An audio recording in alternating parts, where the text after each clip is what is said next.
A'udzubillahi Bismillahirrahmanirrahim. Alhamdulillah, assalatu wassalamu ala Rasulillah wa ala alihi wa sahbihi wa man walah, amma ba'd. Subhanaka la ilma lana illa ma 'allamtana innaka antal alimul hakim. Rabbi shrah li sadri wa yassir li amri wahlul 'uqdatam min lisani yafqahu qawli. Assalamualaikum warahmatullahi wabarakatuh. Apa khabar? Salam sejahtera diucapkan kepada anda semua penonton podcast rakyat episod yang kedua. Okey, kalau episod pertama kita agak huru-hara sikit kan, dengan gambar kejap ada kejap tak ada semuanya, dan juga dengan sound macam tak best, tapi ialah yang penting perbualannya best.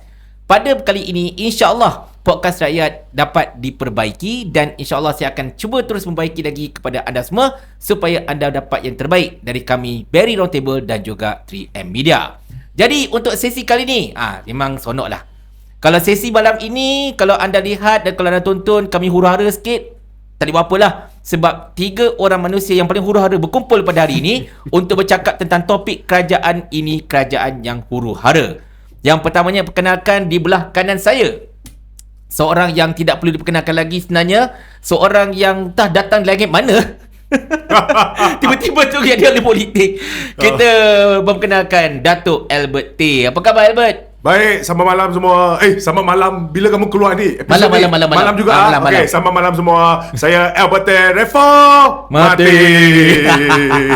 Okey, dan juga kita punya panelis kedua ataupun teman bicara saya malam ini yang kedua, of course lah, peguam rakyat yang tidak perlu lagi kita perkenalkan, seorang yang cukup-cukup hebat. Di mana saja ada orang kena panggil dengan SKMM dan juga Bukit Aman, di situ dia ada saudara Muhammad Rafiq Rashid Ali. Apa khabar, bro? Alhamdulillah sihat, terima kasih. Assalamualaikum, terima kasih semua kerana masih menonton, dan terima kasih atas jemputan supaya kita boleh huru-harakan keadaan. Ya, kita akan menghuru-harakan keadaan malam ini, tuan-tuan dan puan sekalian. Sebab apa?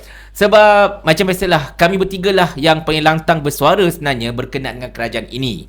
Dan perlu diingatkan, kami bersuara menentang kerajaan ini bukan kerana kami bencikan individu-individu tertentu, tetapi kami bencikan benda yang kelang kabut, yang karut-marut, yang huru-hara yang kerajaan ini buat, serta of course lah janji-janji yang tidak tertunai daripada dulu sampailah sekarang.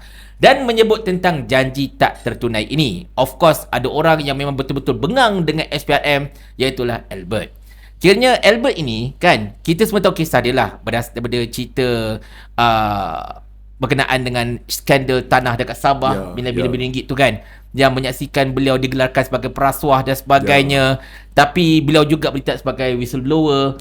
Dan selepas itu macam mana, Albert, you pula jadi antara pejuang rakyat bersama-sama dengan Rafidah Ibrahim lah, and then kesana kesini semua. Apa isu betul dah, termasuklah isu balu kepada bangsa Langgar-Lari dulu kan, yang bukan langgar, yang mabuk dulu kan.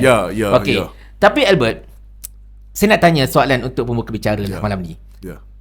Macam mana Albert T, seorang ahli perniagaan yang ada perniagaan construction, okey, macam mana anda boleh terjerumus dalam dunia politik? Saya pun tidak tahu. Saya pun tidak faham. Banyak juga kawan-kawan sering tanya saya, kenapa sekarang kamu menyertai politik, sudah masuk ke arena politik? Saya kata saya pun tidak tahu. Seumur hidup saya tidak pernah pun saya jangka saya masuk menyertai politik. Sebab saya ni telah dipaksa sehingga ke corner. Saya tidak boleh bernafas sudah. Saya sudah rasa saya kan dianiaya, terutamanya dianiaya oleh ini SPRM, Anwar Ibrahim bersubahat dengan ini semua ahli politik di Sabah menganiaya saya. Saya mendedahkan salah laku mereka, tetapi saya pula diancam oleh mereka, dibebankan oleh mereka dan sebagainya. Justru itu saya telah memilih untuk melawan mereka. Apabila saya memilih untuk melawan mereka dengan kekuatan saya ni hanya seorang orang kecil saja, sebiji potato kecil saja. Jadi jika saya mau melawan mereka, saya perlukan juga sokongan ataupun pengaruh daripada politik. Sejak itulah saya bermula bercampur dengan kawan-kawan politik semua sehingga ke hari ini. Tapi yang pasti dia, bila Albert dia kata bercampur dengan orang politik, dia tak bercampur dengan pimpinan politik. Dia bercampur dengan orang seperti saya, orang seperti Rafidah, which is sama-sama potato kecil juga. Cumanya Albert ni potato paling besar lah. Potato ni besar lah kan? Tidak. Saya ni dalam kalangan sini, saya ni paling rendah sekali. Saya ni baru bermula saja, sedang belajar lagi. Sebab saya nampak sekarang, situasi sekarang, orang awam, mungkin dia rasa agak kecewa dengan keadaan politik semasa kan. Faham? Bukan saja kerajaan ataupun pembangkang juga, sebab kan ada isu gaduh sini, gaduh sana, isu pendalaman semua kan. Saya nampak orang awam ni mungkin dia sudah tak berapa minat dengan politik ketika ni, sebab kan belum sampai lagi pilihan raya umum. Dia mood tak sampai lagi mood tu belum sampai lagi. Jadi saya agak risau jika saya bercampur dengan orang politik yang kanan-kanan, yang senior kan. Nanti saya pula akan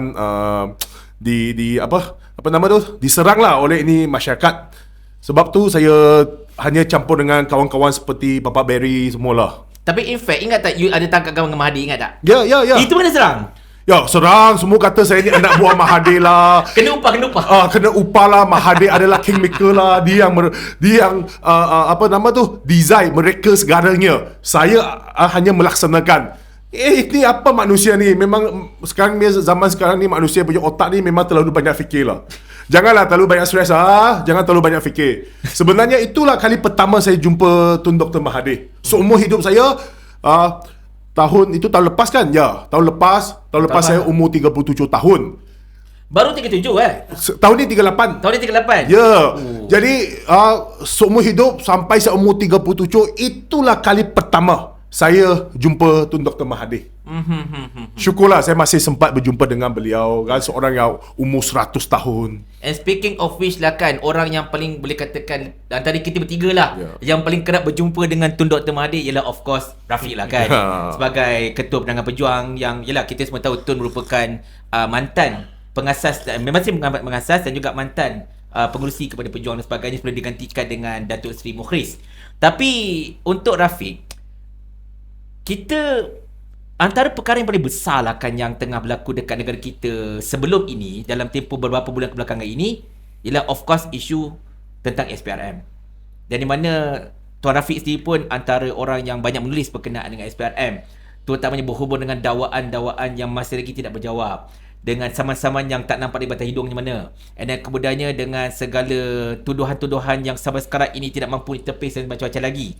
Dan walaupun sekarang ini Ketua Pesuruhjaya SPRM telah digantikan dengan Datuk Seri Abdul Halim Aman, which is mantan Hakim Mahkamah Tinggi kan, tetapi masih lagi ada benda yang tersangkut di sini, iaitulah Azam Baki itu sendiri mestilah dihadapkan ke pihak berkuasa untuk disiasat dan sebagainya. Pada pandangan Tuan Rafiq lah kan, adakah dengan pelantikan Datuk Seri Abdul Halim ini dapat meredakan segala kerosakan yang berlaku dalam SPRM seperti yang diharapkan oleh Nur Izzah, atau bagaimana? Baik, terima kasih. Soalan tu soalan yang amat bagus sebenarnya, sebab ramai yang berpendapat dan ramai yang beranggapan bahawa isu ni dah selesai. Isu berkenaan dengan expose oleh Bloomberg, penulisan oleh Bloomberg, kenyataan oleh Bloomberg, laporan oleh Bloomberg yang berkaitan dengan pegangan saham, yang juga ada kaitan dengan corporate mafia, seolah-olah macam semua benda tu dah selesai, seolah-olah macam dah disapu bawah kapet. All is well lah. Macam all is well. Dan beberapa hari yang lepas saya juga menulis dan buat kenyataan. Saya kata, adakah dengan hanya menukar ataupun menggantikan Ketua Pesuruhjaya SPRM yang baru, of course kita tahu 12 Mei hari terakhir Tan Sri Azam Baki, kemungkinan besar insya-Allah 13 Mei Datuk Halim Aman akan mengambil tempat dan kerusi panas sebagai Ketua Pesuruhjaya SPRM. Saya lebih suka melihat isu ni adalah isu tadi kita sebut huru-hara, dan saya rasa ini adalah salah satu insiden atau example, contoh huru-hara itu adalah kerana Anwar Ibrahim. Why? Kalau ikut kepada Section 5 Akta SPRM yang menasihatkan pelantikan Ketua Pesuruhjaya SPRM dan atau yang mengesahkan lanjut kontrak dan sebagainya mana-mana Ketua Pesuruhjaya SPRM adalah Tuanku. Tapi kita pun tahu Duli Yang Maha Mulia Sri Paduka Baginda Pertuan Agong, Tuanku adalah seorang raja yang berperlembagaan. Kalau raja yang berperlembagaan, maknanya dia akan ikut nasihat, dan nasihat tu mestilah diikut perkara 40 Perundang Persekutuan. Therefore, all powers are to Anwar Ibrahim or any Prime Minister. Masalahnya apa? Masalahnya adalah kita tak boleh nafikan, dan Albert pun dah mengangguk dah, kita tak boleh nafikan bahawa problem atau masalah yang wujud tentang isu SPRM ini tidak lain tidak bukan terkait juga dengan Anwar Ibrahim. Betul. itulah sebenarnya ruang lingkup yang mana masyarakat bercerita. Dia bertambah lebih dahsyat, lebih merisaukan, lebih menggentarkan apabila seolah-olah sesiapa sahaja yang bersuara tentang isu ini akan dikecam. Itu balik lagi sekali kepada isu huru-hara tu. So bila kita lihat, when we take a sit back dan kita tengok balik segala keadaan, we have to ask ourselves sebagai rakyat, dah selesai ke masalah SPRM ni? Sebab takkanlah sebaik saja habis 12 Mei tak ada apa-apa yang akan dikenakan kepada Tan Sri Azam Baki. Sedangkan kita tahu ada contoh proses siasatan bebas yang ditubuhkan yang sampai sekarang, kalau ikut laporan-laporan yang ingin kita percayai, laporan tersebut tak sampai ke sesiapa. Malah ada dakwaan, alegasi yang menyatakan bahawa Anwar Ibrahim suruh sorokkan report tu, jangan fulfill atau jangan open, jangan ada laporan tu semuanya. So are we happy kita tukar ketua pesuruhjaya yang baru, maka yang lama tu hendak dibiarkan sebegitu saja? Sebagai masyarakat yang ada pegangannya kepada undang-undang, masyarakat yang ada mature demokrasi, dan masyarakat yang seharusnya mesti berfikir selalu, no, kita tak boleh lepaskan begitu saja. Kalau dulu Anwar Ibrahim sendiri kata dia nak tangkap Azam Baki, sekarang dia lanjutkan kontrak Azam Baki 3 kali, of course lah, sekarang macam dah selesai, tak boleh. It's not only Azam Baki the problem, Barry. The problem is also Anwar Ibrahim. The system is also wrong kan, dan Anwar itu is the main source of the problem lah. Kenapa sampai sekarang masih belum ada satu usul pun difailkan atau dibawa ke Dewan Rakyat oleh kerajaan atau mana-mana daripada ahli yang duduk dalam blok kerajaan, atau sekurang-kurangnya terdengar apa-apa usaha untuk failkan apa-apa usul di Parlimen untuk make sure pelantikan ketua Pesuruhjaya SPRM ini diberi kepada Parlimen. Bukankah itu janji manifesto Yalah, itu manifesto dia orang. Tapi itulah bila kita ingatkan balik, dia kata, oh kita banyak lagi benda nak perlu dibuat, ada banyak lagi kes sakau yang masih perlu diselesaikan. Macam tu kau. Ada satu je jawapan yang paling mudah. Kalau you tak boleh nak buat banyak-banyak benda yang nak buat reform, benda yang you boleh control, satu mudah je. Dulu Datuk Seri Anwar Ibrahim dia cemuh, dia kata you jadi PM, you tak boleh jadi Menteri Kewangan. Yes. That is within his power. Betul lah, sebab Tapi dia tak buat benda paling simple. Dia tak buat. Kalau benda paling simple pun dia tak boleh buat, jangan salahkan rakyat kalau rakyat kata you adalah seorang Perdana Menteri yang kakistokrasi, tak reti mentapik. Tapi itulah, rasa macam pelik tak Albert Rafiq kan, bila saya tertarik tahu, ini Zahir lah sebut, Zahir Hassan sebutkan ketika dalam ceramah masa himpunan tangkap Azam Baki tu, which is kita terfikir juga. Tadi Tuan Rafiq dah sebut Azam Baki last day is 12 Mei, betul? 13 will be Dato' Halim lah. Tapi pengumuman pelantikan Dato' Halim ataupun Dato' Halim ini menggantikan Azam Baki dilakukan 12 hari lebih awal, which is satu benda yang saya kira memang sangat-sangat luar biasa. Sebab kalau nak kata oh biasalah kerajaan umumkan lagi awal, kita ingat lagi tahu masa nak umumkan Ketua Hakim Negara menggantikan Tun Tengku Maimon, berapa lama masa? 2 minggu kan? 2 minggu jawatan Ketua Hakim Negara kosong. Belum cerita Hakim Besar Melaya yang kosong sebelum diisi oleh Dato' Hasnah kan?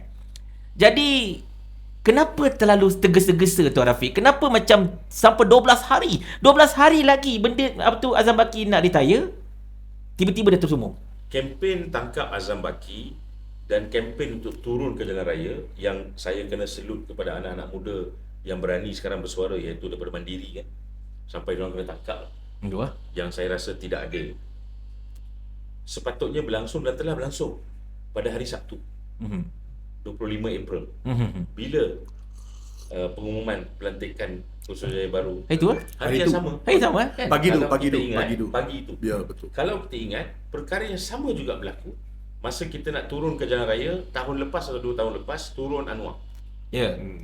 Tiba-tiba 1-2 hari sebelum turun Anwar tersebut, terlalu banyak janji-janji diberikan. Yes. Dia akan buat yang ni, dia akan buat yang ni, dia akan buat yang ni, dia akan buat yang ni. Minyak murah lagi, ya tak? Dia bagi kuota maksudnya apa?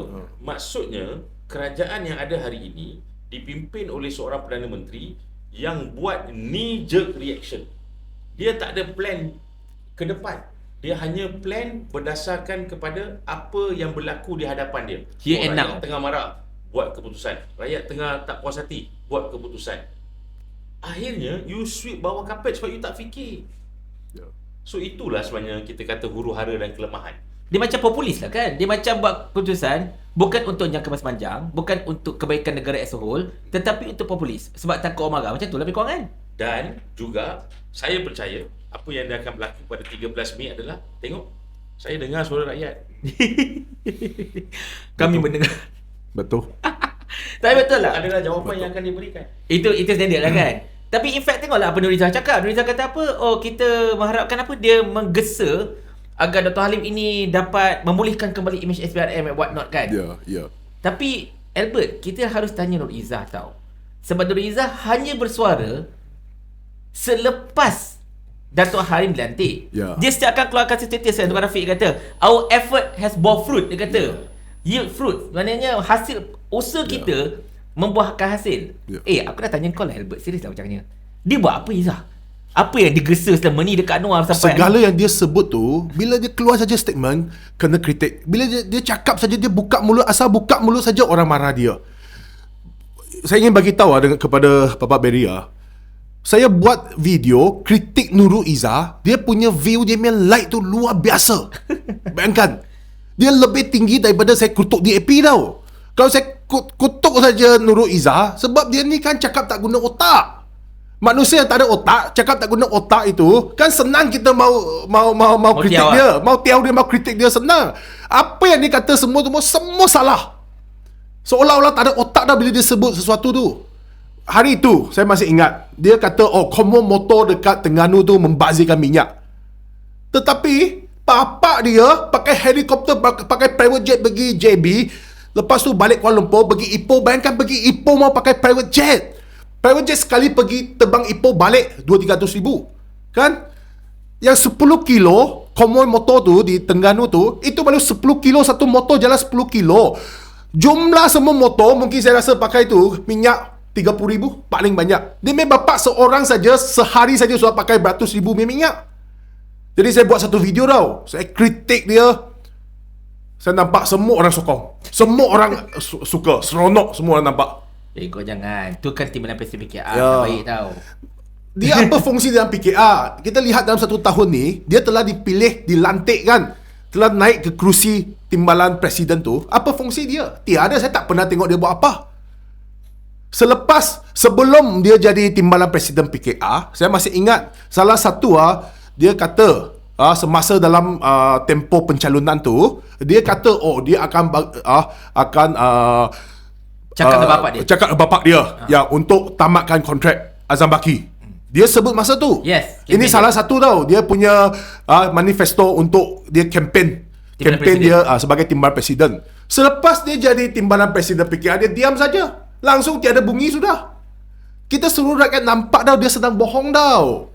In fact, yang kes terbaru ini terkaitan dengan mafia korporat yang membabitkan, yalah, nama yang disebut ialah Ramanan. Bukan yang disebut yang sebut Rafizi kan. Nama yang disebut ialah Ramanan. And then kemudiannya benda itu terkait besar dan Bloomberg disebutkan apa tu si apa nama? Victor Chin. Sebab takut tersalah sama kan. Victor Chin sebut, saya dah bagi duit 9.5 million. Betul. Kepada seorang ahli parlimen. Ahli parlimen Mr. R. Betul. Mr. R tu dia punya orang tengah lah. Tapi ahli parlimen PKR tu sebut, kita tak dengar pun apakah komen Riza. Because benda ni melibatkan seorang MP PKR. Dia mana berani dia melawan bapak dia dan lawan kroni-kroni bapaknya. Dia mana berani, dia siapa? Dia hanya aku terhadap segala keputusan, segala tingkah laku bapaknya. Itu yang memang buat kita kecewa. Dan dia selalu sebut orang rakyat dia orang muda lah apa semua, itu semua hanya mengarut lah bagi saya, mengarut. Kan? Sebut lagi corporate mafia itu memang buat saya marah tu. Ada satu perkara tau tadi. Bila saya dengar tu saya ingin ulas, tapi tunggu habis dululah. Pihak polis, saya masih ingat bulan lepas ketua unit AMLA, siasatan jenayah AMLA, dia kata telah panggil 40 lebih orang untuk bantu siasat, untuk rakam keterangan, dan beberapa individu telah ditahan reman, termasuk Victor Chin lah. Telah ditahan reman. Ni cerita lama ke tuan? Baru aja bulan lepas. Bukan masuk VT Ching tentang Tambah AMLA tu tak? Bulan Disember. Disember kan? Ya, tahun lalu bulan Disember. Selepas itu, okey, dia kata tiada pun seorang pegawai SPM dipanggil, disiasat. Apa ini pihak polis ini? Memang saya tidak puas hati tau. Memang saya agak marah dengan ini tugas polis ni. Kamu ni berkhidmat untuk negara.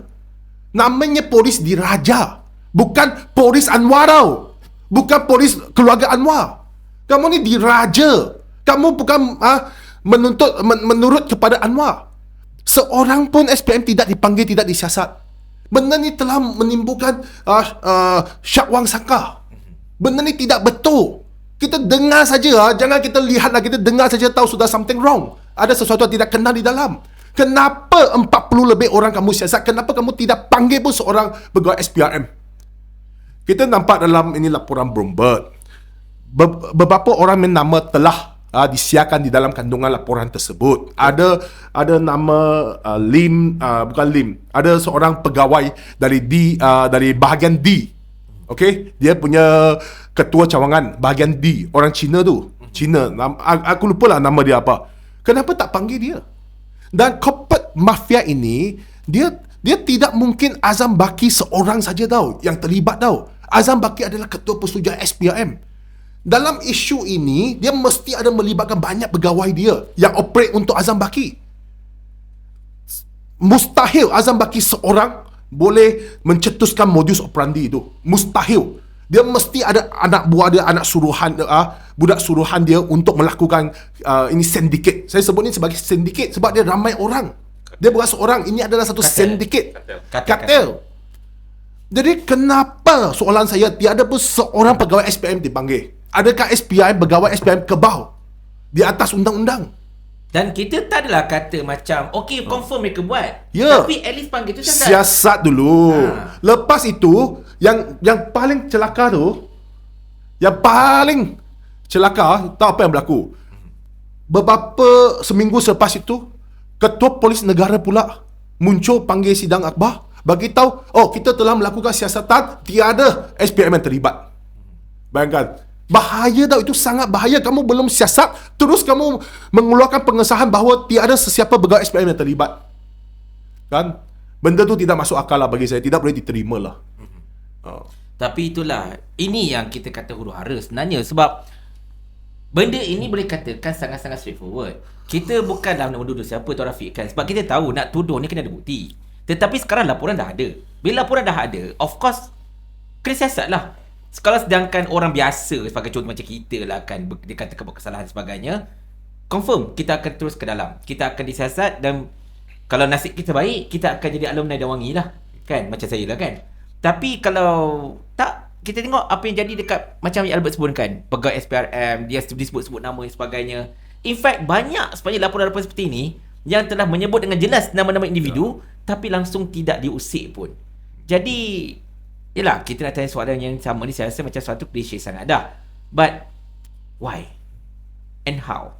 Benda ini sampai satu tahap menyebabkan kita rasa macam dah kurang percaya kepada pihak berkuasa dah. Sistem. Kita mempunyai masalah kepada sistem. Sistem yang telah pun daripada dulu berkarat dan sistem yang telah lama disalahgunakan. Sistem ini juga mengandungi di dalamnya penggerak-penggerak sistem yang tahu bahawa to stay in power, to stay influential, untuk mempunyai pengaruh, dan mereka boleh lakukan perkara ini. Sebab mereka, individu-individu dalam sistem itu, dia tak sayang pada negara, dia sayang pada diri dia sendiri je. Dia tak sayang pada kehormatan dan juga maruah negara, dia sayang pada diri dia saja. Apa aku dapat kalau aku stay in this position, aku jadi pengarah ini, aku jadi pengurusi ini, aku jadi, that's a problem. Saya nak bagi satu pendekatan yang mudah lah. Dua benda saya nak cakap, dan saya nak biar rakyat Malaysia yang pun tonton kita, terutamanya rakyat yang menonton kita ni, sebab ini podcast rakyat.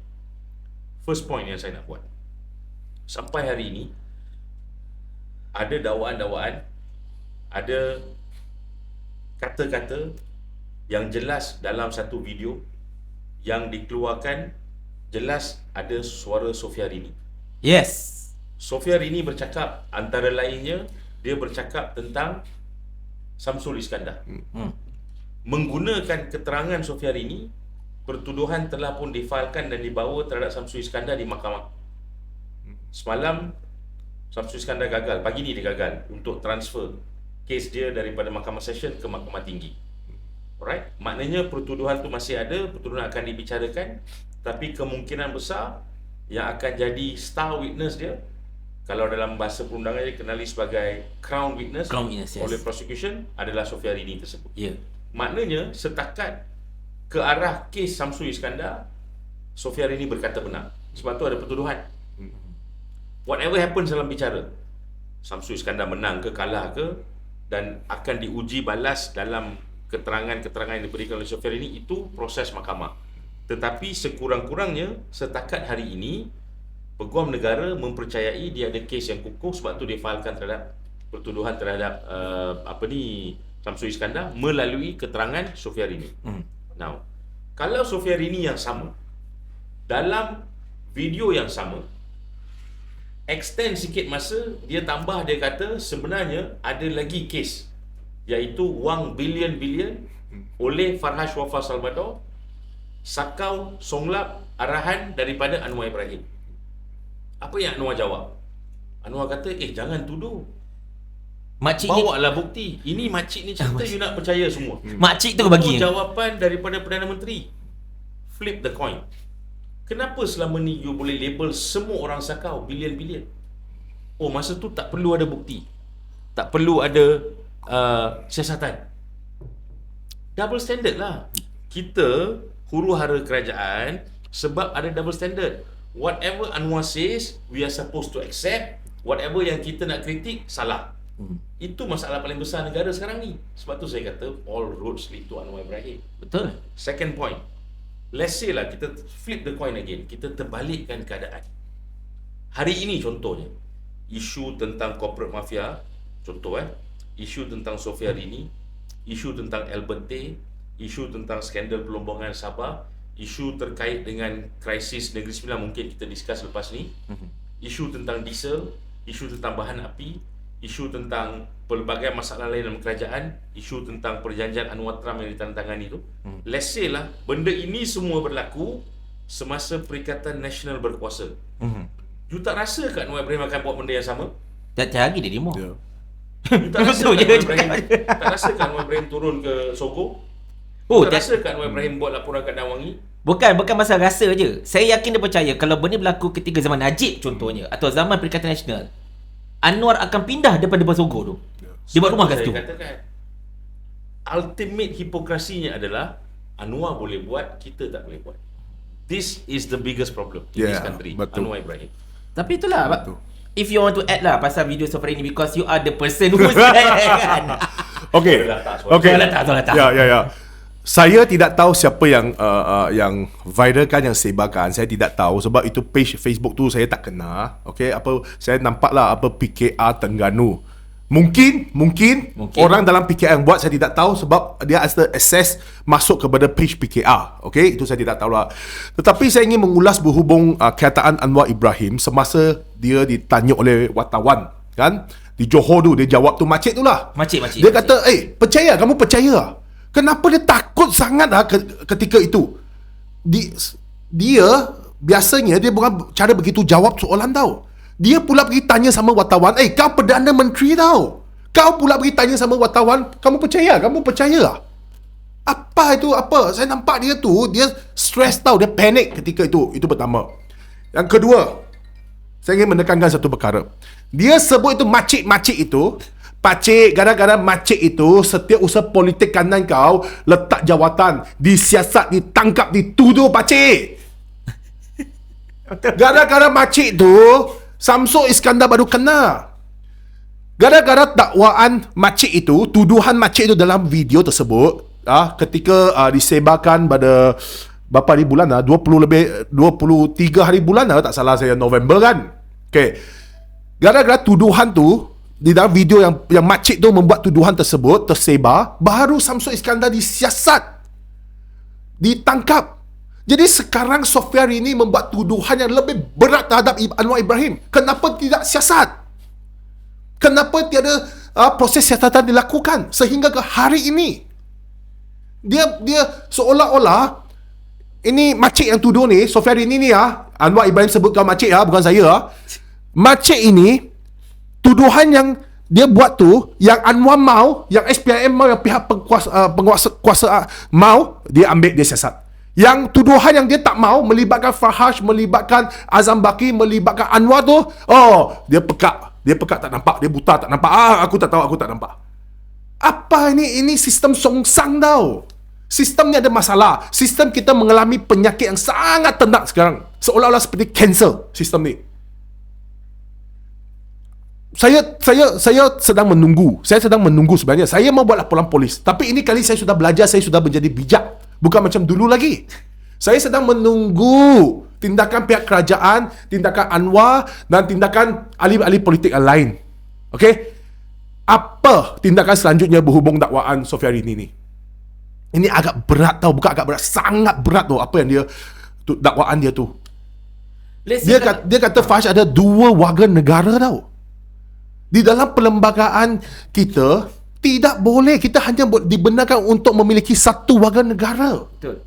Sekarang ini satu tuduhan sangat berat. Dan dia kata mereka bersedia, Song Lap Wang ini semua hantar ke luar negara. Jika apa-apa berlaku, mereka bersedia melarikan diri tau. Melarikan diri. Perdana Menteri bersedia untuk melarikan diri.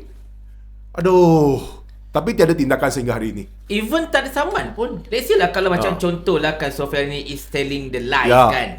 Then okay, tak ada tangkap contohnya kan. Saman lah. Mungkin Anwar dia tak punya wang, dia tak ambil gaji, dia tak mampu bayar berguam untuk saman Sofia. Tapi sekurang-kurangnya PMO, Prime Minister Office, buatlah laporan polis. Laporan polis pun tiada ini kali. Kenapa?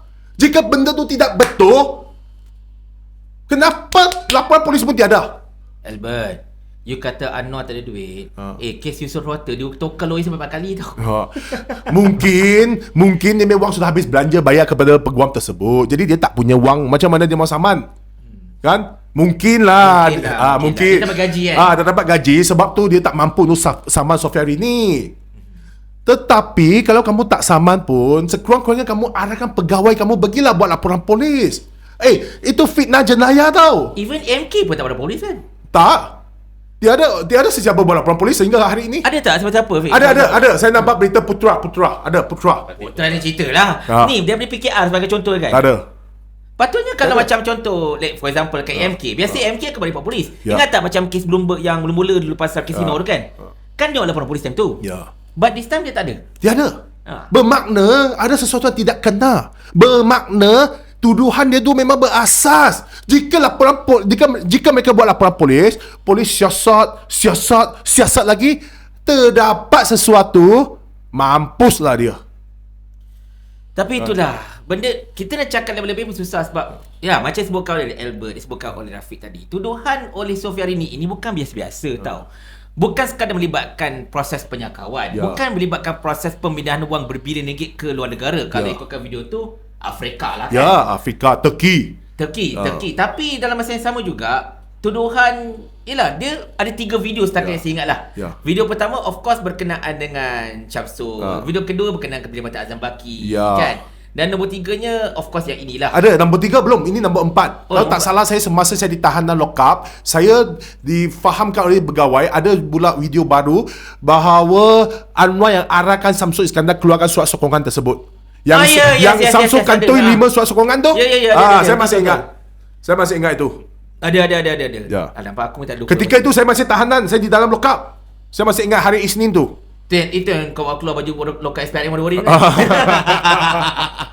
Sebab pegawai SPRM asyik tanya aku, ini video di tangan siapa, kenapa dia boleh sebarkan walaupun kamu di sini. Saya cakap, inilah bukti dia, saya di sini. Saya tiada akses untuk sebarang social media ataupun device. Bagaimana saya mau post kalau di tangan saya? Tak pasal-pasal you punya lawyer kena.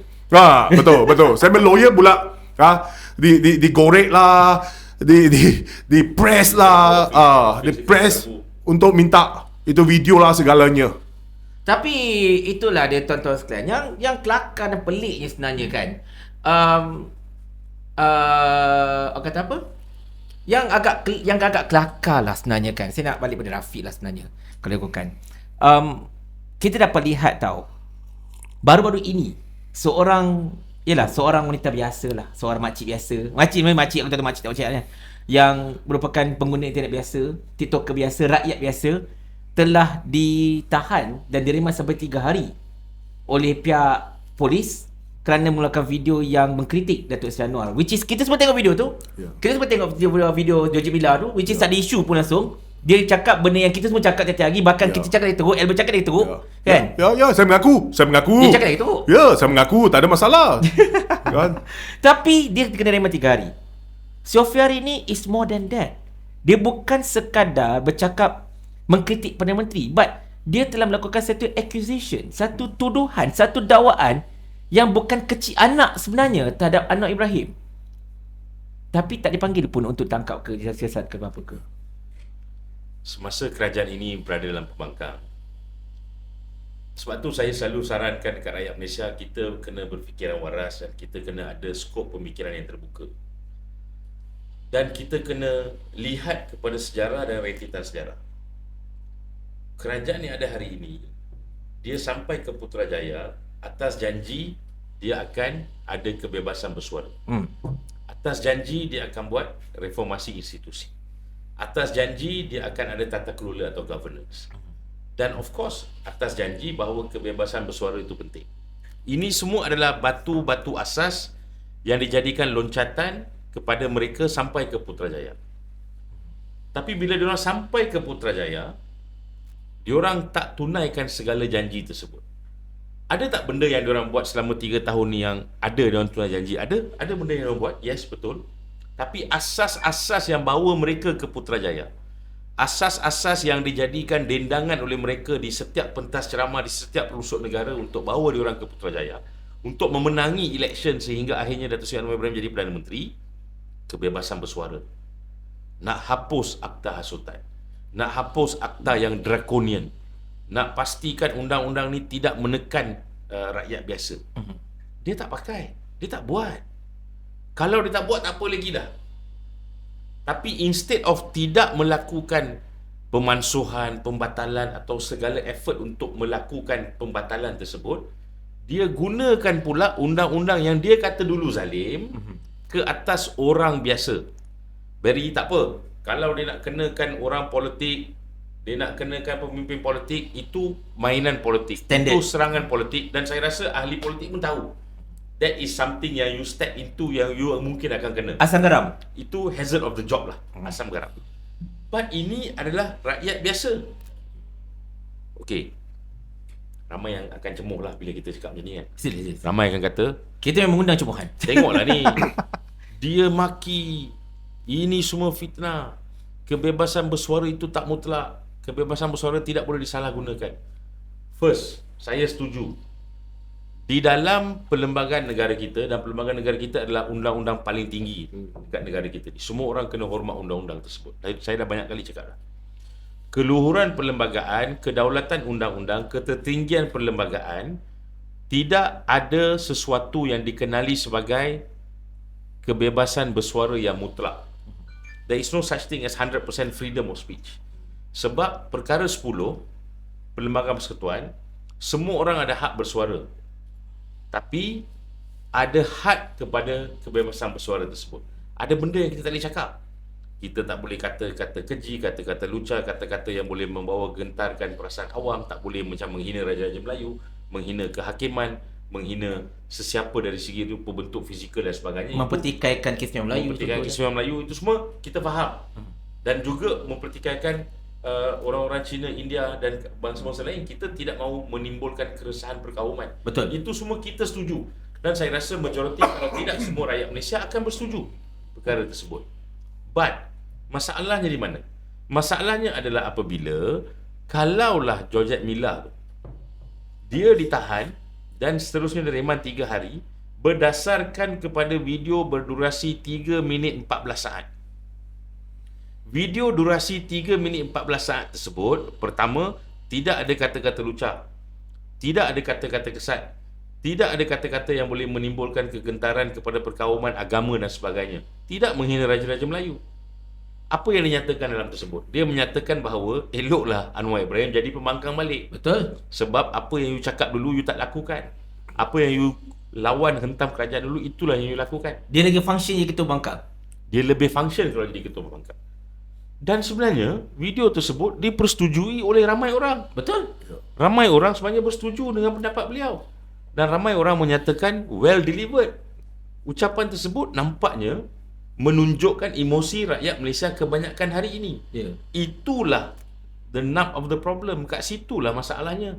Kenapa you nak tahan 3 hari, bawa dia reman kerana dia menyatakan perkara sebegitu. So, bila ramai orang tanya saya pasal kes Georgette Milla tu, itu jawapan saya. Saya menyatakan bahawa whatever she saying 3 minit 14 saat tersebut, itu pada saya tidak jenayah, tidak menghasut, tidak menimbulkan keresahan, kegentaran Nothing. awam. Kalau video lain, mungkin. Sebab kita kena bersetuju. Kita ni kan saya dah cakap tadi, kita ikut undang-undang. Yes. Kita rasional. Kita rakyat Malaysia yang berfikiran jauh. Kita ada mature demokrasi. Mungkin kita tak setuju dengan apa yang dikatakan dalam video-video lain. Tapi video-video lain itu tidak menjadi subjek perkara kepada siasatan. Betul. Tidak menjadi subjek perkara kepada penangkapan. Tidak membawa kepada subjek matter untuk dia ditahan reman 3 hari. Kalau video lain itu, sebab mungkin kita tak boleh mengambil pendapat yang kita ambil sekarang. Tapi pendapat kita, kalaulah ianya berdasarkan pada video durasi 3 minit 14 saat, itu adalah satu penangkapan yang pada saya keterlaluan. Nombor 2 apa masalah dia? Nombor 2 apa masalah dia? Masalah dia adalah daripada dia ditahan sehingga hari ini, bukan dia dilepaskan tau, sehingga hari ini, ada tak sebarang kenyataan rasmi daripada kerajaan? Tak ada? Ada tak sebarang kenyataan rasmi daripada ketua polis negara? Tak ada. Ada tak sebarang kenyataan rasmi daripada ketua polis Kuala Lumpur? Even ketua BBSM pun tak ada. Tak ada. Dan langsung tiada suara daripada Menteri Komunikasi. Sedangkan isu ini adalah isu komunikasi. Isu ni adalah isu terkait dengan persebaran maklumat awam melalui rangkaian-rangkaian telekomunikasi. Langsung zero silence, nothing. Yang ada online adalah mereka-mereka yang mempertahankan Anwar Ibrahim. Dia kata bahawa orang-orang macam ni kena ditahan sebab dia melakukan fitnah. Dekat mana fitnahnya? Itulah, Dekat tahu mana tak? kritikannya? Celah mana? Kritikan tu dibenarkan dari segi undang. Dah berbuih mulut. Dan lagi sekali kita buihkan mulut, kita nak cakap benda yang sama. Semua parti politik kena faham. Ada perkara-perkara dalam arena politik yang mesti diselesaikan dengan cara politik. You tak puas hati dengan Georgette Milla, you lawan dia dari segi politik. Tapi you jangan gunakan sistem, jangan gunakan enforcement agency, jangan gunakan polis untuk melakukan kerja-kerja sebegini rupa. Caveatnya mudah je lah. Sebenarnya ramai anggota polis dan pegawai polis pun dah menyampah dah dengan government ni. Sebab banyak lagi perkara yang mereka kena selesaikan. Banyak lagi kes-kes yang jauh lebih penting untuk mereka siasat. Dan perkara paling mudah lah, you tekan rakyat gunakan akta hasutan, sedangkan enforcement agency boleh gunakan waktu tersebut untuk memastikan perkara-perkara lain dapat diselesaikan. Punya banyaklah scammer kat Malaysia ni. Online scammer punyalah banyak. Lama-lama. Online gaming punyalah banyak. Online gambling punyalah banyak. Online pedophilia punyalah banyak. Online pornografi punyalah banyak. Itulah sepatutnya diselesaikan. Jauh lebih penting daripada nak tahan pengkritik-pengkritik ni. Tapi saya nak veer off kejap lah Tuan Rafiq kan. Kita sibuk cerita tentang kerajaan punya hal. I just need to address an elephant in the room lah. Iaitu tentang pin drop silence dari satu pihak lagi ini. Iaitulah Suhakam. Sepatutnya mereka, sebab kita ingat tau zaman Anwar Ibrahim, dia orang memang lantang. Kalau setiap kali mana-mana aktivis ditahan, contoh ada Adli ke contoh kan, ditahan dan sebagainya kerana mengkritik kerajaan Najib pada ketika itu, mereka bising. Mereka memang muka gila-gila. Okay, tolak tepi bersih kejap. Sebab bersih tu dia punya repertoire lain. Kita cerita Suhakam, Suaram, whatever lah kan. Pada ketika zaman Anwar menjadi bangkang, ketika Pakatan Harapan itu bangkang, mereka ini ke depan tau untuk memperjuangkan tentang nasib mereka tahan secara unlawful, secara autovirus ini sebagainya lah. Tetapi sekarang Georgette Milla, seorang yang biasa, yang bukan ahli politik, bukan aktivis pun, ditahan sampai 3 hari kerana satu kenyataan yang dikatakan mengkritik Anwar, which is Anwar is not the other R, kan? Dia bukan salah satu 3R pun. But pin drop silence for them. Then how? Kenapa mereka pula sekarang tiba-tiba jadi macam debu kenyang lah sekarang? Itu pun menjadi satu persoalan yang ramai timbulkan. Dan itu pun merupakan satu persoalan yang sebenarnya dia mengundang satu pemikiran yang agak kritis daripada kita lah. saya minta maaf lah sebab mungkin apa yang saya akan nyatakan ni adalah mungkin berbau sedikit resis, tapi adakah hanya kerana mereka-mereka yang berada di front line yang bersuara ini, minta maaf Albert silakan, kebanyakannya adalah berbangsa Melayu, maka oleh itu tak apalah, tak ada masalah. Lego lah. Ataupun you have to be a Malay liberal or a non-Malay for all these people to come forward. Mungkin. Sekarang pun pin drop silence kan bila saya cakap benda macam tu. Tapi bila kita fikirkan balik, mungkin itu possibility dia. Sedangkan tak kisahlah you Melayu ke, you Cina ke, you India ke, you Kadazan ke, you Murut ke, you atau berbangsa, as long as you are warga negara, you ada hak yang sama dari segi undang-undang. Hak kesamarataan dari segi undang-undang, perkara 8 Lembaga Persekutuan tu jelas. So sepatutnya saya setuju. NGO sebegini rupa mestilah ke hadapan, tak kisah siapa yang terlibat dalam masalah tersebut. Tapi dari satu segi yang lain pula, ada juga pihak-pihak yang masih lagi bersuara. Macam 2 hari lepas, tadi Majlis Peguam keluarkan satu statement Bakal saya yang agak keras. Dia menyatakan bahawa macam kita nyatakan tadi, Azam Baki dan removal Azam Baki buat sementara waktu ini is not the settlement of all of the problem. Yes. It cannot be a painkiller. Maknanya it's not a painkiller. Maknanya benda ni sepatutnya diteruskan. Isu-isu governance, isu-isu meletakkan SPRM di bawah parlimen. Yes. Ini adalah perkara-perkara governance atau reformasi institusi yang dijanjikan yang perlu dilaksanakan pada kadar yang segera. So not to say semua orang tiba-tiba senyap atau zip mulut. Sebenarnya ramai lagi yang masih bersuara. Tapi kadang-kadang perkara-perkara sebegini yang akhirnya bila jadi bahan kritikan atau bahan yang jadi ulasan oleh mereka-mereka yang berada dalam blok bukan kerajaan, not pembangkang tapi bukan kerajaan, NGO ni, kadang-kadang government pun takut. So bila government takut, dia suppress lah. So bila dia suppress, benda-benda lain sebenarnya yang naik ke dalam social media ataupun dalam media arus perdana. Tapi betul lah, sebab bila kita tengok kesenyapan mereka itu memang menghairankan jugalah kan, terutama Iswakam. Saya dapat newsletter Iswakam tiap-tiap hari. Tiap-tiap hari akan dapat email. Every single day dapat email Iswakam. Not once, if I'm not mistaken, minta maaf Iswakam kalau terpandang, tapi not once yang aku perasan email perkeliling berkenaan dengan kritikan terhadap mereka yang mengkritik kerajaan, tetapi dia lain seperti penyanyi besar. Sebagai contoh yang baru-baru ini kan, Lokman Law, suami kepada YB Emrah Aisyah. Muda. Ya, suami kepada Presiden muda. Telah ditahan, bukan ditahan lah, telah dipanggil untuk siasatan SKMM. Sampai satu tahap gambar beliau dan juga program beliau iaitu Aini, Haini Azikah, disiarkan walaupun blur muka, tetapi disiarkan dengan caption apa? Berhati-hati dengan maklumat palsu berkenaan dengan isu Azam Baki. How come you can just simply, Albert, terus kata, oh, mereka telah menyebarkan maklumat palsu? Benda dah siasatan. Mereka dah bertindak ultra virus. Mereka dah melangkaui siasatan sekarang ini masalahnya. So, saya ingin tambah sikit berhubung dengan Jujan Mira tu. Dia ditahan di bawah akta hasutan, kan? yes. Okey, selepas beliau ditahan, saya agak menarik kes ini dah, menarik perhatian saya. Jadi saya ada buat kajian balik, cari balik tahun lalu, Menteri Dalam Negeri kita, Saifuddin, di dalam parlimen tau, dia kata, oh, akta hasutan ini akan digunakan untuk menyiasat orang yang kritik institusi dirajah.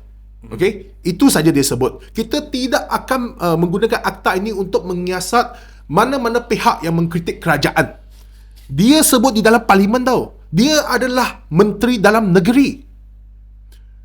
Tetapi tahun ini saya cari balik data tu, tahun ini hampir 200 kertas siasatan di bawah akta hasutan. Okey, 200.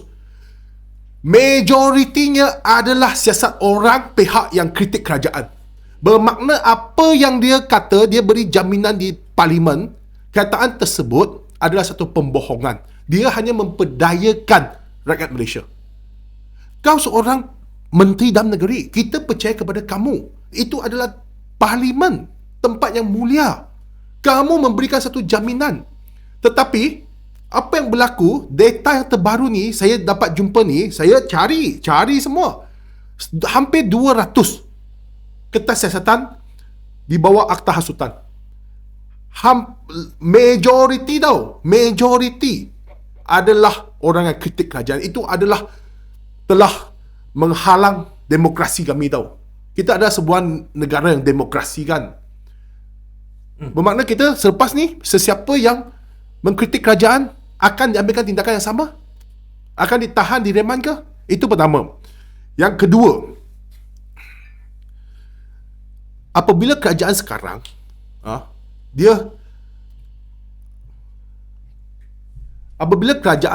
dia telah melakukan banyak kesalahan.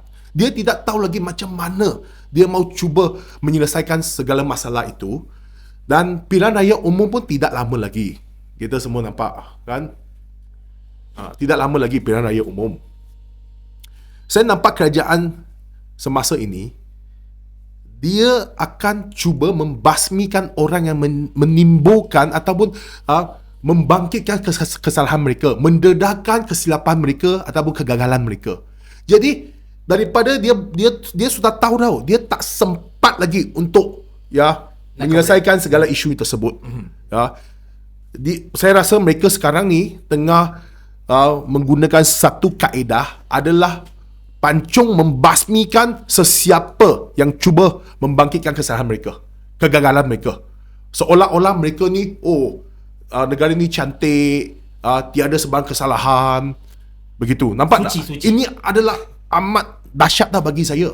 Sebab dia mula serang orang yang menimbulkan masalah, menimbulkan apa-apalah kesilapan mereka ke, mengkritik mereka ke, sebab dia tak mau ada suara yang cuba kritik mereka lagi. Tapi itulah Saya tertarik dengan satu perkara yang Albert kata lah. Dia kata kerajaan sekarang dalam satu misi untuk create satu persepsi bahawa actually there's nothing wrong. So antara perkara yang mereka buat adalah suppress free speech tersebut. Suppression of free speech ni, kita kena faham, hak bersuara itu adalah satu perkara yang menjadi cornerstone, batu asas kepada demokrasi. Yes. Okay? Demokrasi maksudnya simple, selain daripada parlimen, demokrasi bermaksud iaitu you ada hak untuk bersuara, memberi pendapat you. Saya ada hak dan suara memberi pendapat saya, dan kita bersetuju bahawa you ada hak tersebut, you bersetuju saya ada hak tersebut. Yes. Maknanya not only saya bersuara, tapi saya akan pertahankan hak you untuk bersuara. Yes. Okay? Agree to disagree, itu semua dalam ruang lingkup Dan dia punya demokrasi tersebut. Dia punya konteks lah. Okay. 2 minggu lepas, Projek Bila isu keluar, tiba-tiba keluar statement daripada Dato' M. Kumar, Komisioner Polis.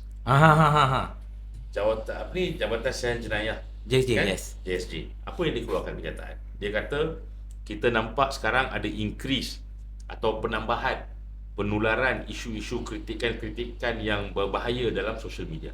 Kemudian Datuk CP M. Kumar, Datuk M. Kumar kata, kita nak ingatkan kepada rakyat, Seksyen 3 dalam kurungan 1 kecenderungan menghasut Akta 1998 menjelaskan bahawa tak boleh buat perkara-perkara yang boleh menimbulkan masalah-masalah yang saya sebutkan tadi. Tapi Komisioner Polis tersebut, with due respect, greater respect to the police, dia tak menjelaskan kepada rakyat bahawa di bawah Seksyen 3 dalam kurungan 1 tu ada Seksyen 3 dalam kurungan 2, di mana Seksyen 3 dalam kurungan 2 Akta 1998 dengan jelas menyatakan bahawa kalau suara tersebut ada kecenderungan menghasut, tetapi pada masa yang sama adalah untuk memperbetulkan kekhilafan kerajaan ataupun untuk memperbetulkan kekhilafan dalam pemahaman Raja-Raja Melayu kepada undang-undang, ianya tidak boleh dikatakan sebagai menghasut. Kritikan tidak boleh dikatakan menghasut. Betul.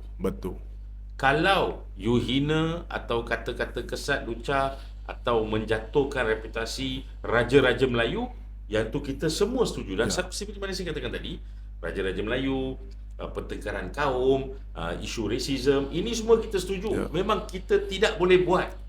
Kita ni masyarakat yang ada undang-undang, kita hormat undang-undang, kita tahu hak semua orang, kita faham perkara tersebut. Tapi Akta Hasutan 1998 walaupun sehingga sekarang masih belum dibatalkan, walaupun janji nak dibatalkan, masih dengan jelas menyatakan mengkritik untuk memberi kesedaran dan kebetulan itu tidak boleh dikatakan sebagai menghasut. Satu fun fact yang ramai tak tahu, semua orang katalah, especially kalau Rafiq bercakap kan, yelah Rafiq, kau pandai lah, kau cuba buat podcast masa zaman Tun Dr. Mahathir, masuk ISA dah kau. Yes. Kan? Tapi habis yang benda. Jawapan jelas adalah rakyat Malaysia biasa tidak langsung ditahan under ISA. Kalau ada yang ditahan di bawah ISA adalah ahli-ahli politik ataupun orang-orang yang melakukan terorisme atau yang boleh mendatangkan keganasan kepada negara ini atas nasihat polis, dan waktu itu Ketua Polis Negara tidak lain tidak bukan Tan Sri Harifah Umar. Dia dah bercakap dah dulu pasal benda ni. Malaysia kini dah keluarkan video tu lama dah. Yang tu yang pertama. Keduanya, macam mana kita nak cemur pun untuk Dr. Mahathir, Perdana Menteri Malaysia yang ke-7 inilah bila dia jadi Perdana Menteri buat kali kedua pada Mei 2018 di bawah Pakatan Harapan 1.0, apa yang Pakatan Harapan buat pada Oktober 2018. Mereka buat keputusan kalau kita tak boleh nak batalkan Akta Sultan waktu itu, kita buat moratorium. Dan tu Dr. Mahathir kan jelas kata, jangan tahan mereka yang kritik saya. Anwar pun kata benda yang sama. Ya, Anwar kata yang sama juga. Jangan tahan mereka yang kritik saya. Kan lepas solat Jumaat di Masjid Cyberjaya tu, dia buat statement macam tu. Tapi sampai hari ini masih lagi orang dikritik, mengkritik, dan masih lagi orang ditahan, dan sampai 3 hari. Berkeramai pula tu dengan. Ya. Dan itu adalah, kalau tak salah saya, Jaujan Mira tu ditangkap di Kuantan. Ya, Dari dibawa ke Kuantan dibawa ke Dangwangi. Saya ingin tanya, di Kuantan tak ada IPD ah? Tak ada ibu pejabat polis daerah untuk ambil keterangan dia? Lokap penuh. Hah? Lokap penuh? Mungkinlah ini salah satu alasan dia lah. Tapi kalau ikut, kamu boleh siasat ini Mira dekat Kuantan. Siasat saja, ambil keterangan saja. Jika dia ada elemen salah hasutan ke semua itu, kamu boleh tuduh di sini. Tapi siasatan tu boleh dilakukan di sana. Ambil keterangan saja. Mungkin hanya dalam masa 2 jam. Kenapalah perlu tahan reman minta sampai 3 hari? Buat apa kau simpan dia 3 hari? Dia di dalam lokap 3 hari buat apa? Saya nampak tindakan yang keterlaluan tu terhadap Mira itu adalah hantar satu mesej kepada rakyat jelata bahawa kau orang jangan cuba kritik kerajaan lagi. Dia mau Intimidasi. Intimidasi, betul. Intimidate. Dan dia cuba mau buat satu packaging bahawa kerajaan sekarang ni adalah sempurna. Dia mau tekan semua suara yang kritik, yang kutuk dia semua ni. Jadi saya nampak tau, tindakan tu Mira ni nasib dia agak malang sikit lah. Dia adalah mangsa di dalam ini kerajaan cuba menakutkan kerajaan, jadi menggunakan dia sebagai mangsa untuk menakutkan ini kita rakyat ni semua. In fact, saya nak ingatkan jugalah kepada seorang sahabat kita, Tam Jebat. Ya. Pun sama juga kesalahan dilakukan dekat Kedah, bawah Akta Sultan. Dia ditahan di Kedah dan dipandu, dibawa all the way ke Dangwangi untuk direman. Ya. Polis minta 4 hari. Saya jadi peguam dia. Polis minta 4 hari, kita fight reman tersebut dan dia dilepaskan dalam pukul 11 2 petang hari yang sama juga. Sama juga kan. Tapi samalah. Dari Dalam Star dia bawa ke ni. Sebenarnya ada satu perkara lah yang kita rakyat Malaysia kena faham. There is an unholy trinity going on right now. Unholy trinity. Perdana Menteri, Presiden PKR.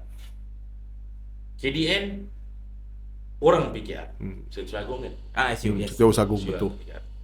Fahmi Fazil, Menteri Komunikasi. Ya, PKR juga. Dia apa bendahari ke tu? Ya. PKR dah. Ketua Penerangan. Kenerangan, yes, masih. PKR. Bendahari pula dah. Unholy trinity. PKR. Semua orang yang ada masalah tentang ditahan ke, dirakam percakapan ke, dirampas telefon ke, dipadamkan TikTok ke, di shadow ban ke, tak boleh bersuara ke, dikritik ke, ataupun diserang ramai-ramai yang boleh ceplos dan sebagainya. Ini semua subject matter dia kat tengah-tengah piramid unholy trinity itu. Semuanya berkaitan dengan Anwar ataupun PKR atau kegagalan kerajaan. Semuanya PKR. Ini Mira ni seorang wanita. Kenapa kamu perlu tahan reman sampai 3 hari? Termasuk hari yang ditangkap tu 4 hari. Bayangkan jika benda ni berlaku zaman era Najib, Wan Aziza, Nurul Izzah, ini Teresa Kok, Hanayo, semua sudah berkumpul di depan Dangwangi sudah. Oh, kata zalim ini Perdana Menteri Najib. Saya kata jika ini berlaku ketika era Najib wah, menangis dia berpeluk-peluk di sana saya rasa. Jadi sekarang di mana ni perempuan semua? Mira adalah seorang perempuan wanita, orang biasa. Kenapa di pihak kerajaan tiada pun seorang menteri ke ahli parlimen daripada Pakatan Harapan, daripada DAP hadir untuk membantu dia? Dulu lain. Dulu jika benda ni berlaku, mereka terus keluar untuk grab kredit dah. Peluk Mira lah, menangis-nangis semua. Kita nampak dulu. Peluk Pagar Dangwangi. Ya. Mungkin malam tu dia tinggal di Dangwangi. Depan Dangwangi buat kemah sudah. Kemah tidur kat situ kan? Betul. Tapi di mana hari ini? Saya mau tanya, menurut Wak Aziza di mana? Kenyataan pun saya tidak nampak tau. Jangan cakap hadir lah, tak perlu kamu hadir. Kenyataan pun tiada. Menurut Izzah di mana? Inilah kita nampak tau. Selepas mereka tukar tempat, otak pun tukar, prinsip pun sudah tukar. Inilah. Dan saya sentiasa percaya tau, kuasa tu takkan ikut kamu seumur hidup tau. Kita nampak Najib, mantan Perdana Menteri kami, walaupun dia begitu hebat, kuat pun hari ini di penjara Kajang. Dan saya sentiasa percaya Kajang sebelum Kajang. Saya sentiasa percaya jika kau buat benda yang jahat ini semua, satu hari nanti akan balik kamu. Jadi Anwar tak lama lagi saya rasa dia akan masuk teman juga dengan Najib. Tunggulah dia tumbang dulu. Tak lama lagi kita tahu pilihan raya umum, tak lama lagi. Kenapa mereka pihak berkuasa ambil tindakan desperate ini semua untuk halang orang bercakap, untuk sekat suara rakyat, untuk sekat hak kebebasan suara ni semua. Kenapa? Sebab mereka takut. Mereka dalam satu keadaan yang panik, sudah tahu. Bila orang panik, dia akan buat keputusan salah. Dia akan ambil tindakan salah. Seperti inilah. Seperti tindakan terhadap yang keterlaluan ni terhadap Mira ni. Tapi Ating, satu benda. Tadi you sebut tentang Trisakok, you sebut tentang Hanayo kan. Saya tertarik nak kita patah balik Rafi. Silakan. Saya nak patah balik kepada himpunan Tangkap Zabaki itu. Yang menyaksikan selepas habis himpunan, of course himpunan Tangkap Zabaki itu ada few lah yang CP-CP nak jadi masalah. Nombor satunya of course Macun. Macun. Which is I was there. 2 meters only from the point zero kan. Memang gila time tu. Macun 2 biji atas kepala aku kot. Nombor 2 engkau buat ada napas ke? Saya di sana. Kena cegat baru kau tengok kan. Okey, nombor 2-nya berkenaan dengan isu tow truck yang tarik 4x4 tu. Nombor 3-nya of course Hafiz yang tarik. Dan nombor 4, after himpunan, kecoh dekat tempat kau berdiri tu. Cerita sikit apa kau buat? Ini Bapak Berry pun tahu itu selepas bersurai after perhimpunan. After. Saya cukup hormat dengan penganjur. Saya tahu itu adalah satu program yang dianjurkan oleh Mandiri. Sebab tu kita tak pernah pun kacau program tersebut. Selepas bersurai, saya nampak Kupui Tiong ni ahli parlimen Kota Melaka. Saya nampak dia lalu di sebelah saya. Saya jerit dia. YB. Ada bukti tau dalam video saya. Ada bukti. Kalau tak salah saya 3 kali saya jerit. Saya panggil dia YB. Sebab tempat tu kan terlalu bising, saya harus jerit lah. Kalau saya tak jerit, dia tak dengar. Dia lari Saya lari. You tengok video tu, dia lari. Bodyguard dia di sebelah dia, bawa dia lari. Saya mau tanya 24 hari bulan Februari, dia lantang bersuara di Dewan. Dia kata, you go or we go. Azam Baki pergi, ataupun kami DAP yang keluar daripada kerajaan kami yang pergi. Okay? He go or we go. Itu dia yang sebut tau. Jadi saya mau tanya kepada Kupui Tiong, selaku pemimpin DAP. Sekarang Azam Baki tidak pergi. Dia bersara secara terhormat. Dia bukan dipecat. Dia sekarang ni bersara pada 12 Mei ini adalah secara gemilang, secara terhormat. Dia bukan diberhentikan. Dia bukan ditamatkan kontrak. Bukan.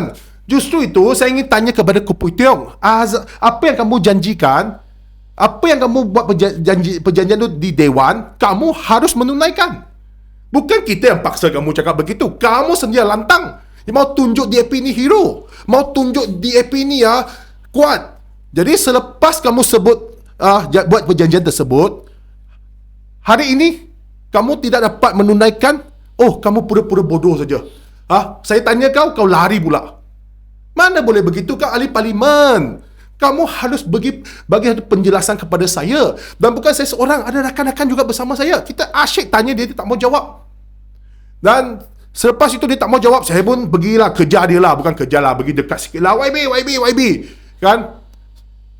Dia pun tak mau peduli. Dan penyokong dia tu semua nampak saya macam dengan mata yang agak marah. Tapi saya tak takut. Sebab apa yang saya buat ni, bukan saya mau buat provokasi ke apa. Saya kekalkan pendirian saya menuntut penjelasan tu daripada beliau. Lepas tu mulalah berlaku kekecoran lah, kan. Tolak-menolak di sana. Syukurlah banyak polis di sana. Kalau tiada polis, saya rasa sudah menjadi satu pergaduhan di sana dah. Tapi betul-betul saya kena retaliate jugalah. Benda itu berlaku selepas himpunan tamat. Saya ada di situ dan saya pun sebenarnya nak tutup live time tu. Saya maknanya himpunan tamat tu dah memang dah habis. Saya memang nak tutup live. Tapi tengok, okey, macam nampak Albert kat situ, kita pergilah. Masa aku nak pergi kat kau tu lah yang meletup ni masa yang bodoh bising yang Ratu Nagok memuka kata raba dia semua tu kan. Tapi kenapa, sorry kenapa dia orang perlu pergi ke himpunan tu? Itu soalan dia. Itulah. Maksudnya, sorry. Bukankah dia orang boleh berjumpa Perdana Menteri masa meeting kabinet? Betul. Bukankah dia orang boleh jumpa Perdana Menteri di parlimen? Dia orang kerajaan kan? Dia orang kan kerajaan. Itulah, saya pegang mikrofon tu. Saya pegang mikrofon tu, saya kata, "Oi, kau puitu kamu tak malu kah? Kamu datang sini berlakon lah, mau tunjuk kepada masyarakat Cina lah." Saya di situ, saya terus ni orang, saya jujur saja apa yang saya saksi. Saya sebab benda tu fakta, bukan fitnah. Saya tanya dia, "Kenapa kau datang sini?" Dan dia datang ke situ bukan pakai baju biasa tau. Dia pakai semua ada logo roket itu. Logo DAP, baju DAP. Dan dia punya poster-poster yang dicetak, semua ada logo DAP. Itu bukan namanya datang berhimpun. Itu namanya datang berlakon. Dia datang situ hanya mau grab kredit bahawa nak tengok kita pun sokong mau tangkap Azam Baki. Saya betul-betul cukup marah. Saya rasa dia orang nak jual paper Cina lah. Itu memang hipokrit kau. Memang hipokrit. Marah aku. Saya tak boleh tahan lah tengok macam begitu. Sebab orang lain mungkin tak berani tegur. Saya ni di lahir mungkin ada berani sikit lah. Jadi saya tak boleh tahan. Saya tunggu perhimpunan bersurai, baru saya tegur. Tak, kau bukan masalah berani Albert. Kau belasah semua benda masalahnya. Tapi I mean, untuk for sake of discussion, untuk perbincangan kan, dan untuk kita fikirkan ramai-ramai.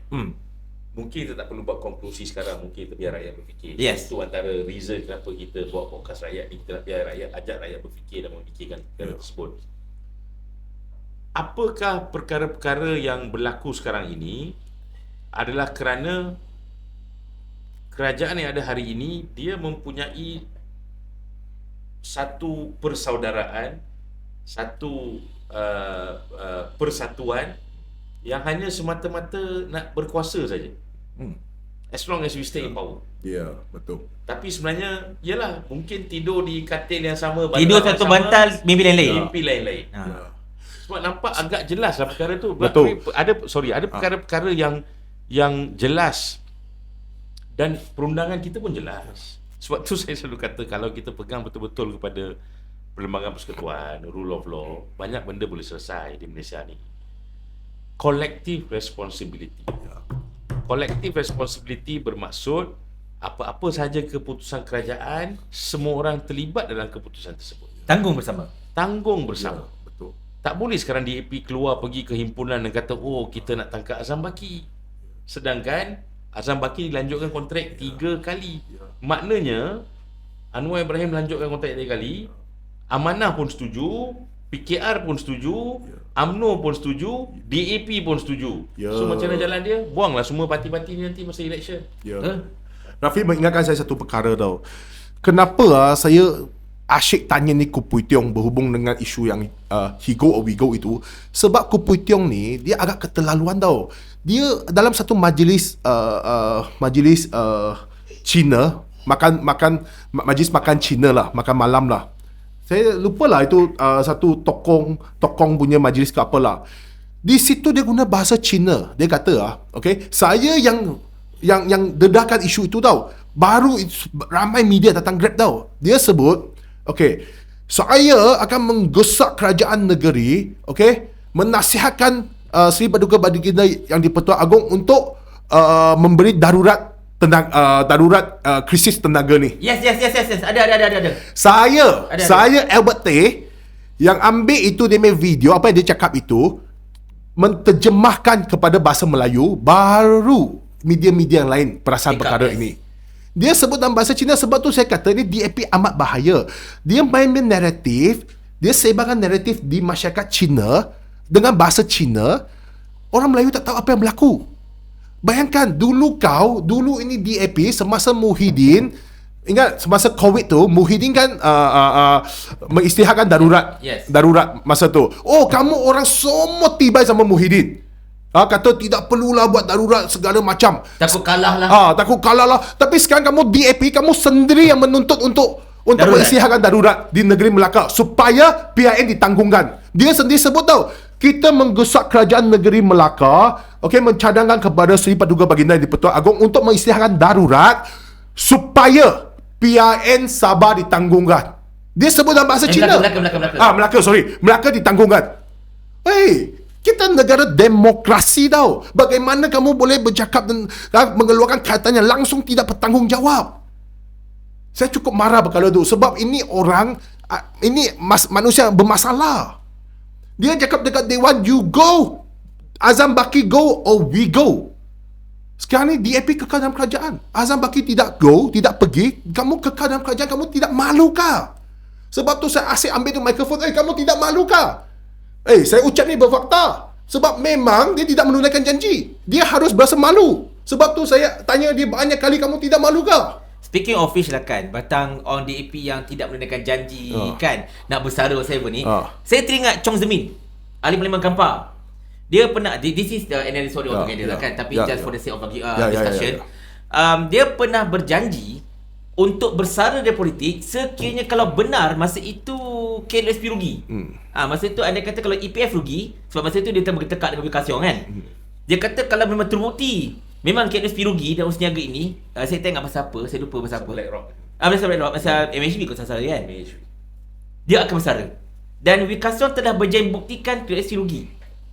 Sama sekali dia mesti MP Kampar. Ya. Kan?